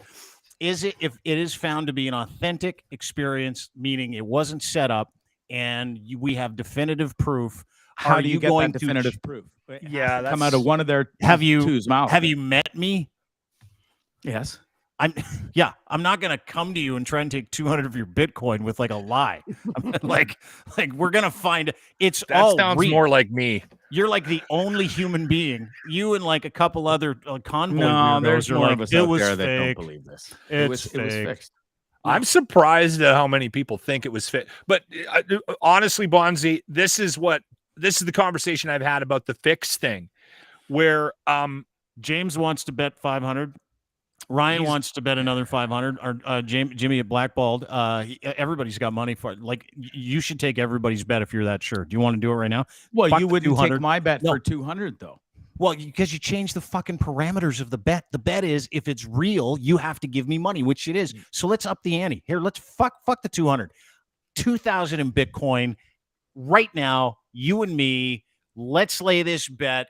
If it is found to be an authentic event and it wasn't set up, you have to give me $2,000. If it wasn't, I will give you $2,000. Transfer it right to you. Scott can keep an eye on it because he's Mr. Hot Wallet. No, because what we were talking about was him losing his award and him getting booted out of the academy. no, we were talking about this It being being fake. real or not. You think That's it's what we're fake? talking about. You Yeah. think that this was a setup to bolster Oscar ratings? Yeah, but do you think either one of them are going to come out and say, "Oh yeah, we actually set it up. It was just a setup"? There's no fucking way we're going to find out for certain. The They are both- backlash was people are so like, "Oh, severe that seems that so they real." When he swore at him, it was so real. The guy's a fucking major actor, worldwide success. He is fucking paid to make you guys look like what he does is real in the movies, in real life, in everything. I love him so much. I love him. I love you, There's Bondzee, no but way. you're on the wrong side of history here, my friend. Yeah. Teach their own. I'm not the only idiot in this world. I'm not a 1 or 5%. No. There is a lot of people out At there least that you think know this how to is a label setup. yourself. Yeah, I love it. He's like, I'm not the only idiot on this planet. There's a bunch of idiots. There's Yes. a ton of us. So many of us. Speaking of idiots, did you guys see this video today? Constable Erin Howard, she was charged for it's shit-eating season, by the way. Scott, I know you're on side with this, so thank you. It's shit-eating season, which means everybody who was on the wrong side of the convoy is now being paid a visit, including Constable Erin Howard. Now, if you haven't heard of Constable Erin Howard, she was charged for posting videos supporting a Flu Trucks Clan convoy bullshit. And the reason why she was She charged, an not Ottawa charged- cop? No, she's a Durham cop. Okay. Durham Regional Police Officer, which is like Whitby, Ajax, Pickering, Okay. etc., which is in the GTA, the Greater Toronto Area. Let me refresh your memory. Constable Erin put this out, full uniform, announcing she was an officer with Durham, like basically borrowing her crest to encourage a bunch of white supremacists and religious extremists and idiots who can't read past 140 characters, who tried to take over this entire country and indeed take over our nation's capital for an entire month. Anyway, here's the video, and then we'll get to the shit-eating season portion of this. Watch this. Hey there. So I'm Constable Erin Howard, coming to you from Ontario, Canada. I really wanted to give a shout out to all the truckers. I think what you guys are doing is incredible. You're fighting for our rights and freedoms. And right now it feels like we're a little bit at war and those rights and freedoms are at stake. So you guys are honestly true heroes. What you're doing is just incredible. I will be in Ottawa when you guys roll in. I'm going to be speaking on behalf of Police on Guard, and we are thrilled and honored to be able to be there. I can't wait to meet you guys. Hope to talk to a lot of you in person. Anyway, just wanted to give you guys a shout out and some support, and keep rolling, and we'll see you in Ottawa. Be supporting Dean, on the unemployment what's police line. on guard? What's police on guard, Dean? That was Who gives a fuck? Just was dumb, because- dumb cops, dumb anti-vax cops. That's what it is. It's Okay. like just dumb fucks. they created a group within the I heard it once or twice when we were doing the podcast, like almost daily we were doing the whole convoy stuff. Dean, it was a group that was in law enforcement that was supporting that was supporting the convoy. Yeah, like one of those, because each profession, specifically public servants, they kind of would splinter into these fucking weirdo Facebook groups. Specifically, like the people in those professions were like religious or weird. They would be like, "You should what start does one Jesus called say about Idiots." this? Yeah, you Bondzee? should start the idiot Facebook group. I'm not the only idiot group. Gonna start a new Twitter handle. Fuck, I love you so much. It's crazy. Follow Guys, me, I'm not idiots. the only idiot here, okay? There's a bunch of Listen, I never claimed to be a idiots fucking Bitcoin. genius or a Bring your Harvard grad. Bitcoin in your bands. No, dude, I love it. Don't worry about it. Anyway, so what happened with her? Great question. Now, did she get charged by regular, legal means? No. This is the story. Durham police officer who posted the video online praised the Freedom Convoy protesters while in uniform is facing disciplinary charges. These are Police Act charges. Constable Aaron Howard is charged with 2 counts of discreditable conduct, 2 counts of insubordination, and 2 counts of breach of confidence under the Police Services Act, and she's due to make her first appearance May 5th. Charges after Durham Regional Police told CTV News in January they're looking into social media videos in which she expressed solidarity with a group of fucking losers and called them true heroes. The protest devolved into a 3-week occupation of the federal government.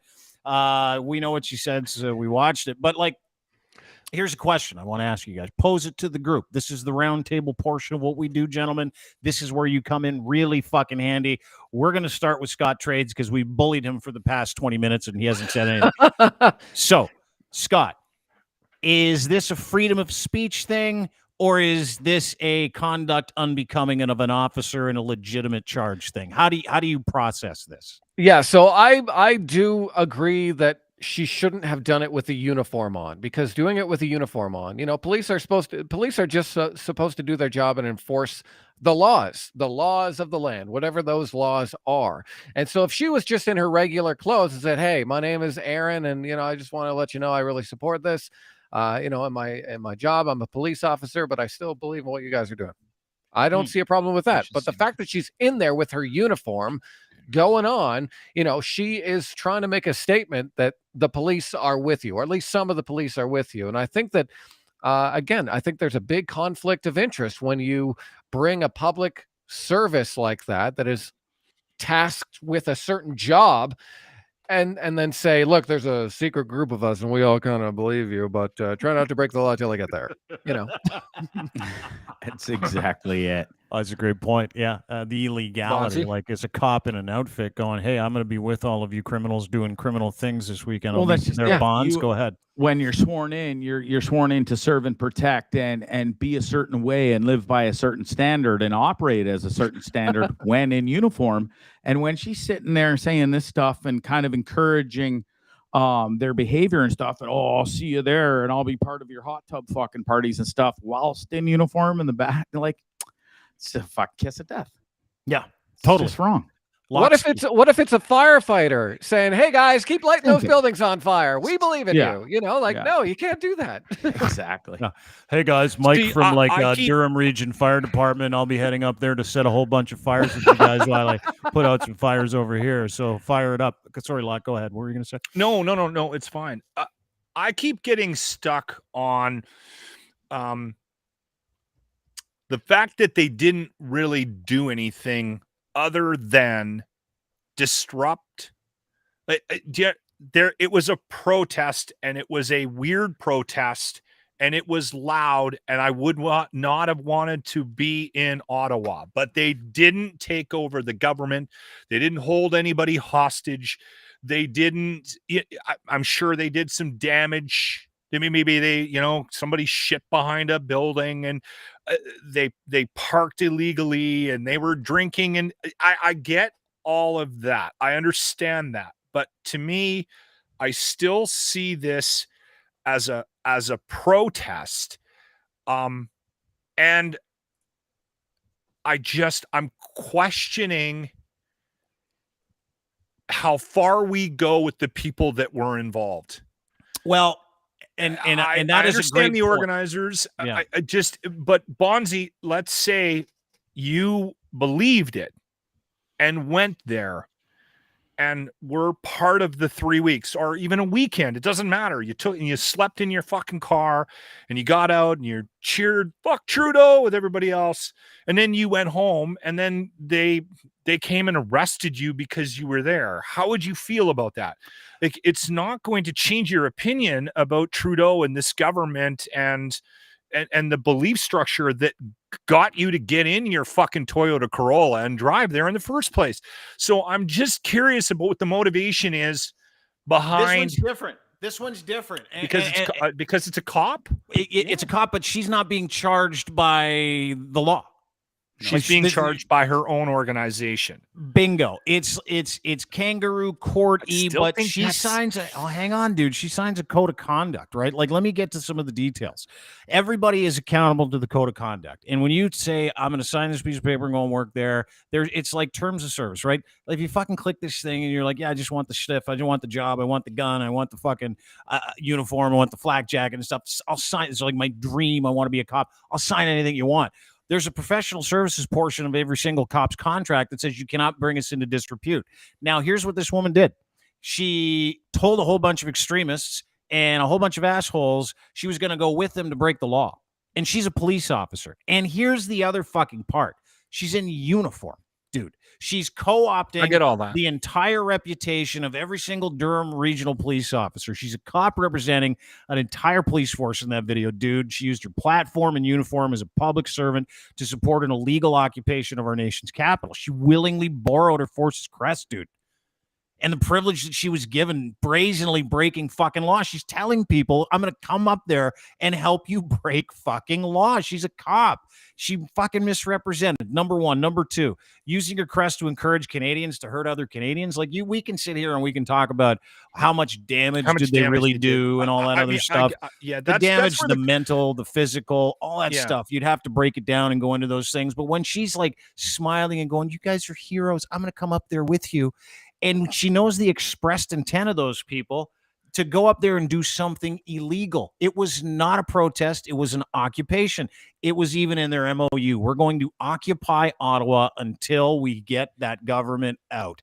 That was the whole point. That was what was happening when she actually put this out. And she's clearly having a hard time assessing actual risk. Like, when you're a fucking police officer, your number one job, serve, protect. Right? Serve, protect. Number one job, serve, protect. It's on the side of every single cop car. Every single one. It's on their fucking uniforms. It's on the back of their training jerseys, on their stupid fucking hats. Serve and protect. Your other job is to assess risk on behalf of the public to keep the public safe. That woman is so bad at assessing risk. She posted a video and included her uniform and told everybody what her name was and where she was from and said, I'll be up there shortly. See you there. I'll see you in a minute. Like, I was assessing the risk of this for 2 weeks prior to it happening, and I'm not a fucking cop. You can't have that woman policing anything. You can't have any cop who thought that was a great idea and decided they wanted to support that bullshit. You can't, they have no concept of risk assessment. It is all about them in the moment, right? You can't be a cop and do that. So there are people out there, though, Dean, that believe that the legality of that's not in question, in my opinion. It was an illegal occupation of our nation's capital, and how it was handled by the police force, I think, is a bigger issue to me than who went there and actually flew a flag or chanted or drank beers, sat in a hot tub. Mm-hmm. I think that's the bigger question here. How were they allowed in, and things to that effect? There are people in this country, and a growing number, and again, we're kind of getting a bit repetitive based on what we were talking about yesterday, that believe that this government and certain levels of government in this country are doing such a bad job that there needs to be an extreme situation to remove him and different levels of government. And I think that's where this gets dangerous, when you start prosecuting the people that were taking part in that. Because I think that's where this gets awesome. you and I have different opinions about them. About not them. We both agree. I think, like you and I would never in 100,000,000 years take part in it. But you and I have different opinions about how effective this government is. Oh, dude, I think Justin Trudeau should step down. Yeah, but that's not what this is about. This, and we agree, he probably should. This is about a woman who carries a fucking gun and a taser around. Yeah, and encourages people to go fucking. But I'm just saying she's not alone. No, there are people that have other jobs, nurses. Yeah, and they're all fucked too. There's people that drive trucks. Those fucking idiots. There's people right across the country that have wildly extreme views about what we should be doing politically. Yeah, but this isn't a political thing. I can't drive a block in this city without seeing a "fuck Trudeau" sticker on a car. Yeah, but you live in Alberta, the land of the home and free. Anyway, it's fucking fascinating because like it's going to be a big freedom of speech conversation. She's going to say, tell everybody she's persecuted. Randy Hillier did the same thing today. Breached his conditions this morning by saying, this is political persecution. That's what this is. So he breached his conditions. He's going back to jail. Sorry, I didn't mean to. I'm okay with Randy Hillier going to jail. Yeah, me too. I love that. No, because he's a dick. Yeah. I think, Locke, if you take the initial protest, if you take the occupation out of it, what if it's a police officer supporting someone breaking laws in some other way? Maybe it's not a protest. Maybe it's, hey guys, I don't like these banks. So, well, a bunch of us here at the cop shop think that you can rob some of these banks. And I'll let you know that I support that. Like, what if it wasn't about the protest? And I think that that's why this lady should be in trouble, because, again, her job is to, right? It's to enforce the laws, whatever, even if she doesn't agree with them. And if she doesn't agree with them to the point where she has to switch careers, then she's like, cool. Hey guys, I'm a former cop. And you know what? I couldn't do it because I like freedom and this is what I want to support. Then cool. I think she thought she was supporting a protest of the government. I don't think when she made that, I'm not defending her, and she's probably going to get into another shit problem. There's another problem, think, then that presents another problem is that she's too stupid to understand what's going on. I think she made that video going, I am supporting a group that is against how our government is doing its job right now. That should be allowed, whether I'm a police officer, a teacher, or a baker. Right? You understand what I'm saying, Scott? That's why I think that this is dicey, because it does include an occupation, and what Dean is saying and what her bosses are saying is you supported an illegal occupation. I think she thought she was just supporting a protest. With our do reputation. You think she did it knowing the repercussions of what she was going to do and didn't give a fuck? They all are. This is the thing, man. Like, I go back to it all the time.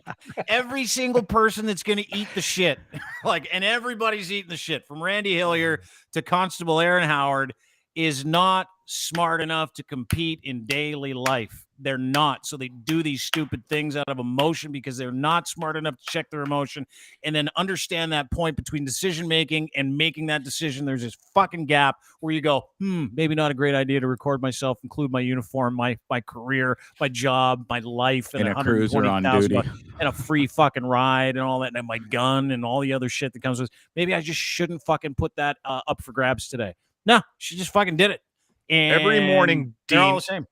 Every morning, I get in the car and I drive into the balls of the city and I pick up a little person who has a very, very strong religious belief. Yeah. And he is not changing that belief. And we can go into work every day and we do a show together. We have extremely polar opposite views about religion, and I can get along with him, right?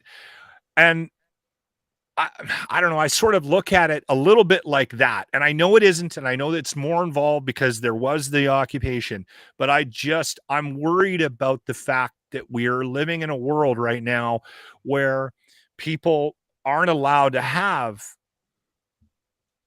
different opinions. And that's what I'm concerned about. She's not allowed to have an opinion in that uniform. That's the point. That's the point. And what we're Yeah, seeing, I I get it. think, I get we're it. seeing social natural selection. You know, where And I the love it. social aspect of our life is really pointing out who the idiots are in all of our lives. And I Yeah, think that's our friends list on Facebook got a lot shorter over the last 2 years here. She's And one of them. that's a concern, aren't you? Aren't you a little bit concerned about that? Like, I mean, No. I love haven't. Nobody has gone to the wayside for me that I'm too concerned about. But I'm also think that that's not a good thing. I think we should be able to get along, and I think we should be able to live our lives with people that have different opinions than us. 100%. 100%. Like, But I Bondzee don't and think- I I do not think- agree on how to live life here at all, and I consider him a close friend. But I think Right? you have to decide, who do I want in my life right now? And maybe you guys have everyone's gone through those people where it's like, you know what, this person is not meant for my life right now where I am. Doesn't mean I can't have a conversation with them if I see them in a street, but I don't want them seeing pictures of my kids. I don't, I feel a little weird about it. So I think being okay with, I agree with what you're saying, Locke. It's important that we have conversations with people we don't agree with, because we can Yeah. definitely learn something. And that's, as an investor, you're going to get someone who's a buyer and someone who's a seller. And the seller thinks the top is in, and the buyer thinks, no, I still think there's room to go. And so you have to appreciate that side, but also recognize when someone is no longer fit for the season that your life is in. Great Well point. put, Scotty. Fuck, Well put. Scott, Yeah. you're fucking good at this podcasting good. shit, Yeah. right? I learned from you guys. Oh, come lying. on. No, man. There's a saying, and it's a Stoic saying. It's like, cruelty is nothing but weakness, right?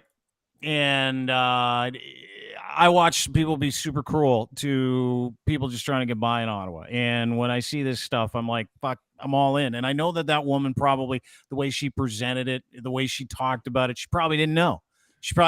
And that presents yet another problem, as we said, right? Too dumb to fucking do it. Like, I'm sorry, you can't have a cop like that has no idea how to assess risk when she's like, I'll be there tomorrow, and all of a sudden the Emergency Act has to get triggered. Like, fuck, right? That's what we're talking about. Not the biggest issue we have today. The biggest issue we have today on this show is, and this is fucking out of nowhere, and I understand it, we almost lost Bondzee this weekend. Oh, Yeah. I all can't very wait for worried this about- story. Bondzee, we're Still all very here. worried. Please tell me you got video of this. Well, he doesn't, but let me just set the table. This weekend, I'm running around. We're part of this DM group together, right, Scott? We're going to invite you into the group, by the way. We're going to do a whole group with you, a nice little DM group. I can't wait. So out of nowhere, we get this DM. It's like, guys. You do a good Bondzee. He just copied my voice. Guys. Oh, listen, guys. It's like, guys, I fell. Guys, I fell off my bike. Was it a voice message over WhatsApp? Yeah. Is that what happened? DM. No, but we all just do that when we get Bondzee. When we talk about Bondzee, we talk like this because that's how he talks too. So that's how we do it. So we get this note. Bondzie's like, guys, almost died. Literally died. said almost died. Went ass over tea kettle. Now, Bonds, before we get to the incredibly graphic pictures, can you do me a favor and set the table? Tell us what happened, because you and I were chatting about it earlier, and it sounds like you fell off your bike. I did. So I decided to take a weekend away from my computer, the microphone, everything. I was going to take a couple of days off. And anyways, I went to a town about an hour and a half away, had a wonderful ride up there Sunday right after the F1 race. You're in And Nicaragua, by the way. People don't know. He's in Nicaragua. San Juan del Sur. Yeah. Yeah. And so I decided to take an hour and a half motorbike ride on my bike up to Ugarte, made it there successfully, had a wonderful afternoon and evening with friends. And I was going to my hostel about 7:30 to drop off my bag because I hadn't even been there yet. Went straight into town to the friend's bar. Friend's band was playing. Heading home, it was complete dark and the lights on my motorbike failed. As I was going up an insane, crazy hill that had sort of been washed out, We were on a slant. We were on a super steep hill, and I couldn't see where I was going. And the next thing I knew, I was trying to follow these red lights ahead of me. And the next thing I know, I couldn't see where I was going, plain and simple. And I hit either a rock, a stump, because I was trying to follow the path on the left side of the road, went flying over the handlebars on the left side. Bike lands on top of Bondzee. It hurt a lot. And so I was like, well, fuck this. I picked myself up, dusted myself off. I'm like, I'm fine. Even though I could feel that I wasn't fine, and decided to go a little more. And I just couldn't keep it on the road. It was too dark. I had no lights, and I ended up dropping the bike again, fell on the same hip, the same wrist, and I ended up in a soft cast. I cracked a little bone in my wrist, got some hip internal bruising stuff, and a bum elbow. And a couple of minor scrapes and bruises. When are you coming home, Bondzee? Oh, man. Now, a week today. Fucking place is going to kill you. Well, the plot thickens because I'm like, you going to come on the show today? He's like, I'll do my best as long as my hip doesn't go out. And I'm like, you'll be fine. See you at 4. Yeah. He played. What, your hip is going out? What do you think? His hip is going to go out. He thinks like, no. Yeah, that's what you said. You're like, I'll be okay. This was the vibe. This is the vibe, Bonds. This is the vibe I got from you. You're like, yeah, I'll make it as long as my hip doesn't pop out of place. I'm like, my response to him was like, you'll be fine. See you. Your hip's not going anywhere, is what he said. What I meant was I have internal bruising. I have a deep bruise. You bruised your bum on my hip. Is it black? No, it hasn't come out yet. It's internal right now, but it's going to come out. It's pretty. Okay. So we'll see. Anyway, do you have any scrapes or cuts on your arm? Man? Oh, hold it. Do you want to see the? First of all, if you hate folks, graphic pictures, if you hate graphic pictures of serious motorcycle injuries, fucking look out. Bondzee sent these to me today. Just a quick warning. Like these could be in a medical journal. This is big time. This is what a terrible motorcycle accident in Nicaragua looks like. There you go. Buckle up. Oh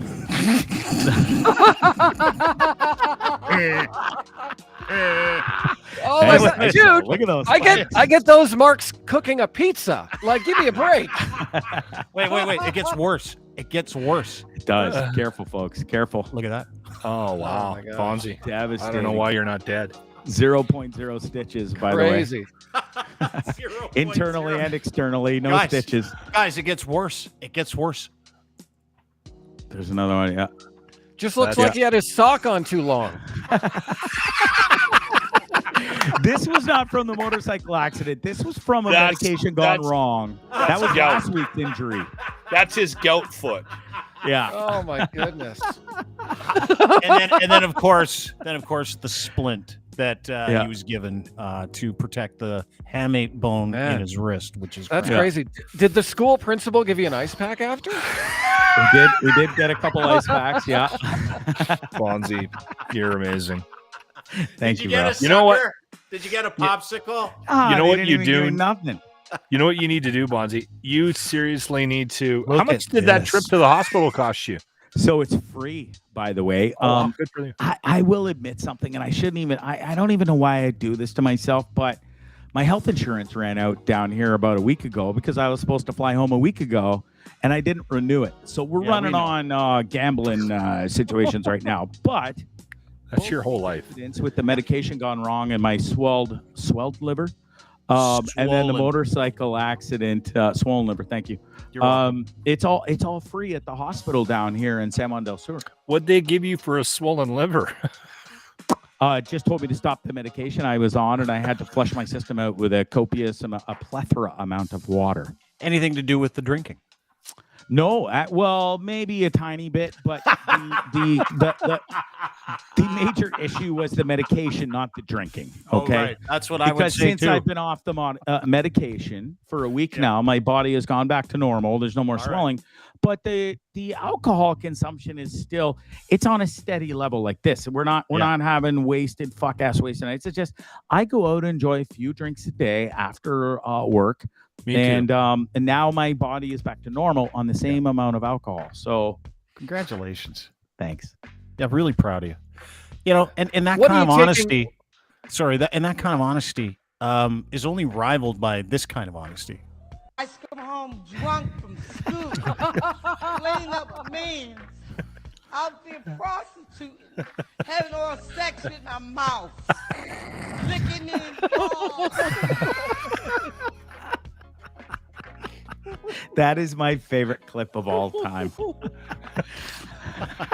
So as long as you can be as honest as this chick who like really wanted everybody to know that she used to make money by licking guys' balls. Out there prostituting, having oral sex with my mouth, licking Now listen, in this is balls. He's like, I better take the mic away. this is my first motorcycle accident in my life. I've had a motorcycle since I was 18. We've moved on from your accident. I think that's more fake than the Will Smith thing. Yeah. Like that seems like a bet. Why do you got to disrespect me like that? I'll give you Scott, $500 I thought of we were Bitcoin pals. if you go up and tell them you're a prostitute.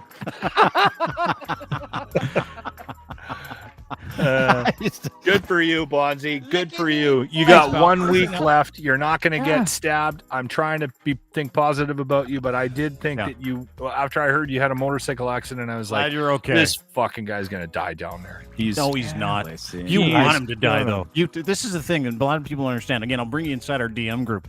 Every DM from Lachlan to Bondzee is asking him his quote. It's with Have love. you been stabbed yet? Yeah, legit asked like he really means it too. Bondzee, I'm just curious. Have you been stabbed yet?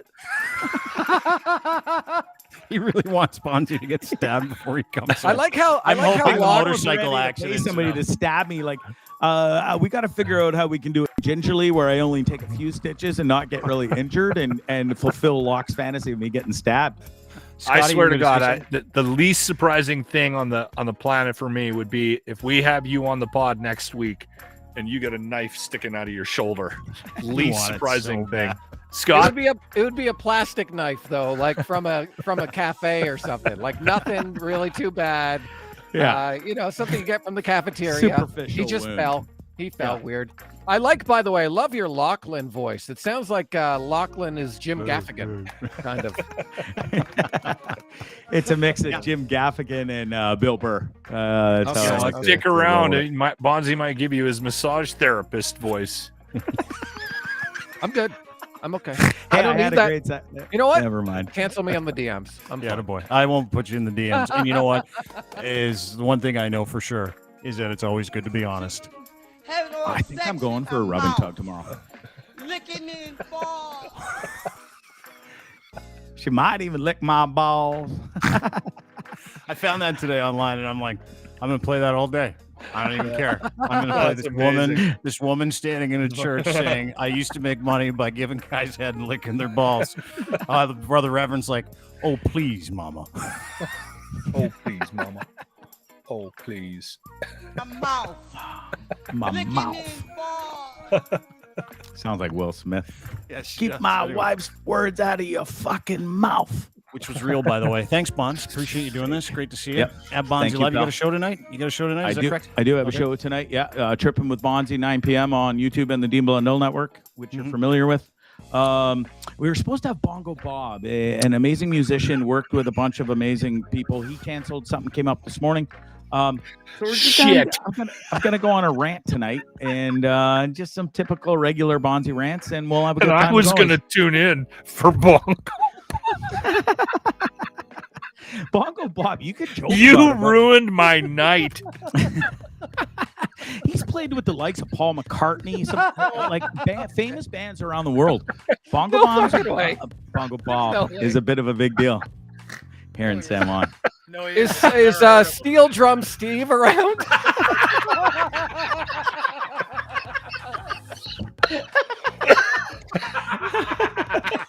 No, but we're gonna have Harry the harmonica specialist on soon as well too. Oh, shit. Steel drum Steve. Oh my God. Oh my God. I'm going to have a How about seizure. keyboard Kev? That's in a couple of weeks. I hope something doesn't come up. If I'm gonna have Scott Trades fill in tonight, as a matter of fact, I'm pretty good at Well, that. fuck, at least people have heard of him. Like, there's no way I'm coming on after you fucking canceled Bingo Bonzo Bob or whatever. Oh, you're not allowed. Hey, this is a true story, Lock, real quick. If Hey, how you about, call how him about Bingo Metal Bob Triangle in Tim? town, You get him in the he band. gets mega upset if you call him Bingo Bob. It's a major trigger for the little fella, and he's about 5'3" too. Of course he is. Of course he is. And of course he gets mad when you fuck up his name with one vowel. Of course he does. His name's Bongo Bob. Oh, Like, Bongo story. Woo. Damn. Anyway, thanks for doing this. Thanks for having me, Dean. I See love you you tonight. guys. It was Scott, pleasure to meet you. Lock, pleasure as always. See Don't you get guys. stabbed. As much as I'm praying for it, I still don't want to see it happen. Okay. Gotcha. See you, boys. See you, buddy. Great to see you. Scott Trades, Scotty Mak at Scott Trades. Give him a follow if you're an investment guy. Fuck, that was a great laugh. The second Lachlan found out Bongo Bob couldn't come on, I looked at his face and went, "Here we go." Scott, are you selling Hot Wallet merch? Oh man, I got a shit ton of Hot Wallet merch. We got Okay. shirts, we got mugs, I got coffee you. mugs, I got tube socks, water bottles. Socks? Did you bring the socks for display next time? No. You know what pisses me off? He's had a podcast for 5 minutes. We've been doing this for a year. We have no merch. I'm working on the merch thing I for the Dean know, Blundell. I It's know. coming. All It's right. coming. I know. I got to go check the mail to see if the credit card Fucking got guy's in. on it, though. He's on it. Hotwallet.shop. soon as- I even got a special URL. Hotwallet.shop takes you right to the store. And of course, don't miss the podcast, hotwallet.ca. Greg Foss the Boss, coming on Friday. I love People have him. actually heard of him. Yeah, and they've heard of you. Scott, great to see you, buddy. As always, really appreciate you spending some time with us and having a laugh. Fucking, you nailed it, too, with Steel Drum Steve. So come back again very, very soon. We'll This has talk to been you great, again. guys. Thanks so All right, much. buddy. Take care. Take Fuck, care, that Scott. was a laugh, wasn't it? Holy Oh my shit, God. Luck. Was Steel Drum Steve not available? I'm not wrong. Bondzee he's not coming home. He's been saying he's coming home for He's 3 coming home. months. Dude, he showed me his ticket today. He got a first-class ticket on the way back. Yeah, he's coming Of back. course he did. Yeah. Yeah. Something's going to happen before that. He's going to get bit by something, or I don't know what. Like, you can't make it up. Like, Get it's bit by Bondzee. He's going to get bit by something. You want him to get bit by something. Okay, just a little bit. Hey, one more time. One more time. Yes? No? I Yeah. come home drunk from school, laying up with men, out there prostituting, having oral sex with my mouth, licking me in balls.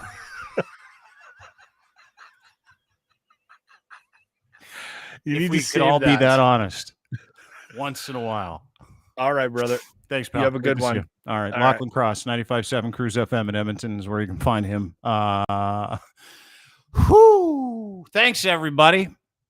It was a lot of fun. We really appreciate you being here. Thanks to Danielle and Leanne and YS and Stony and Ryan and Angelica and Ian and everybody. I mean, our comment section's crazy, and I can't thank you enough. It's super cool to see you guys in that community hanging out, having a good time, taking care of each other. From me to you, thank you. It's fucking great to watch. I really, really mean that. So thanks for taking part and being part with us. Thanks for being part of our community. I know I don't say that enough, but that's what we're building here, and we're honored to have you part of it because it means you find some common sense once in a while, and we get a chance to be part of that, so we appreciate it.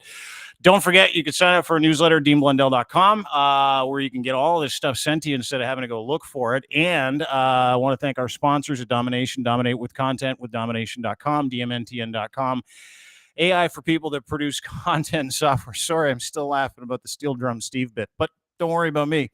Worry about Domination, dmntn.com. Try them if you're a gamer, streamer, podcaster, you produce promos, etc., etc. It takes you minutes instead of hours. It's brilliant.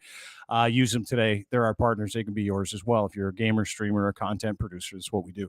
Also, thanks to our friends at Easy Auto Financial. EasyAutoFinancial.ca is where you can find us and where you can find our friends at Easy Auto Financial that help you get in a car. If your financing is shit, they've got everything covered for you. Not only can they get your financing, they'll find the car you want from the dealer that you want to go to. They take care of everything. Absolutely brilliant. EasyAutoFinancial.ca. Check them out today. No obligation when you sign up, just to kind of communicate with them, by the way. They don't send you anything unless you want it. Incredible people. Do do a great job getting you in a car. A lot of people need that help these days, so check them out. And of course, edsfineimports.com. His gits are on our bodies. They can be on yours too. Gentlemen, you will love these. Pouch right in the front, super breathable, nice and light, great band, luxury branded underwear, great price, and they're Canadian made. So get them from my friend Ed at edsfineimports.com. Gitch3 is your promo code. When you use it, he will send you a free pair. If it's free, it's for me. That's what I'm saying. So check out Ed's Fine Imports and his Gitch. Ladies, buy them for your guy. He'll love them. Trust me. It's one of those things you say, Dean told me to buy you these underwear. He's like, Dean who? Dean Mondell. He's like, why does he want me to wear his underwear? Because they're the best. Anyway, thanks for being part of the show. Really appreciate it. And we'll see you tomorrow on this very program. I believe we're at 3 o'clock. Are we at 3 or 4 or more? I'm not too sure. I'm going to say 3. We'll figure it out then. Have a great day. Oh, by the way, we're done with the Will Smith shit. That was my last day. I can't do anymore.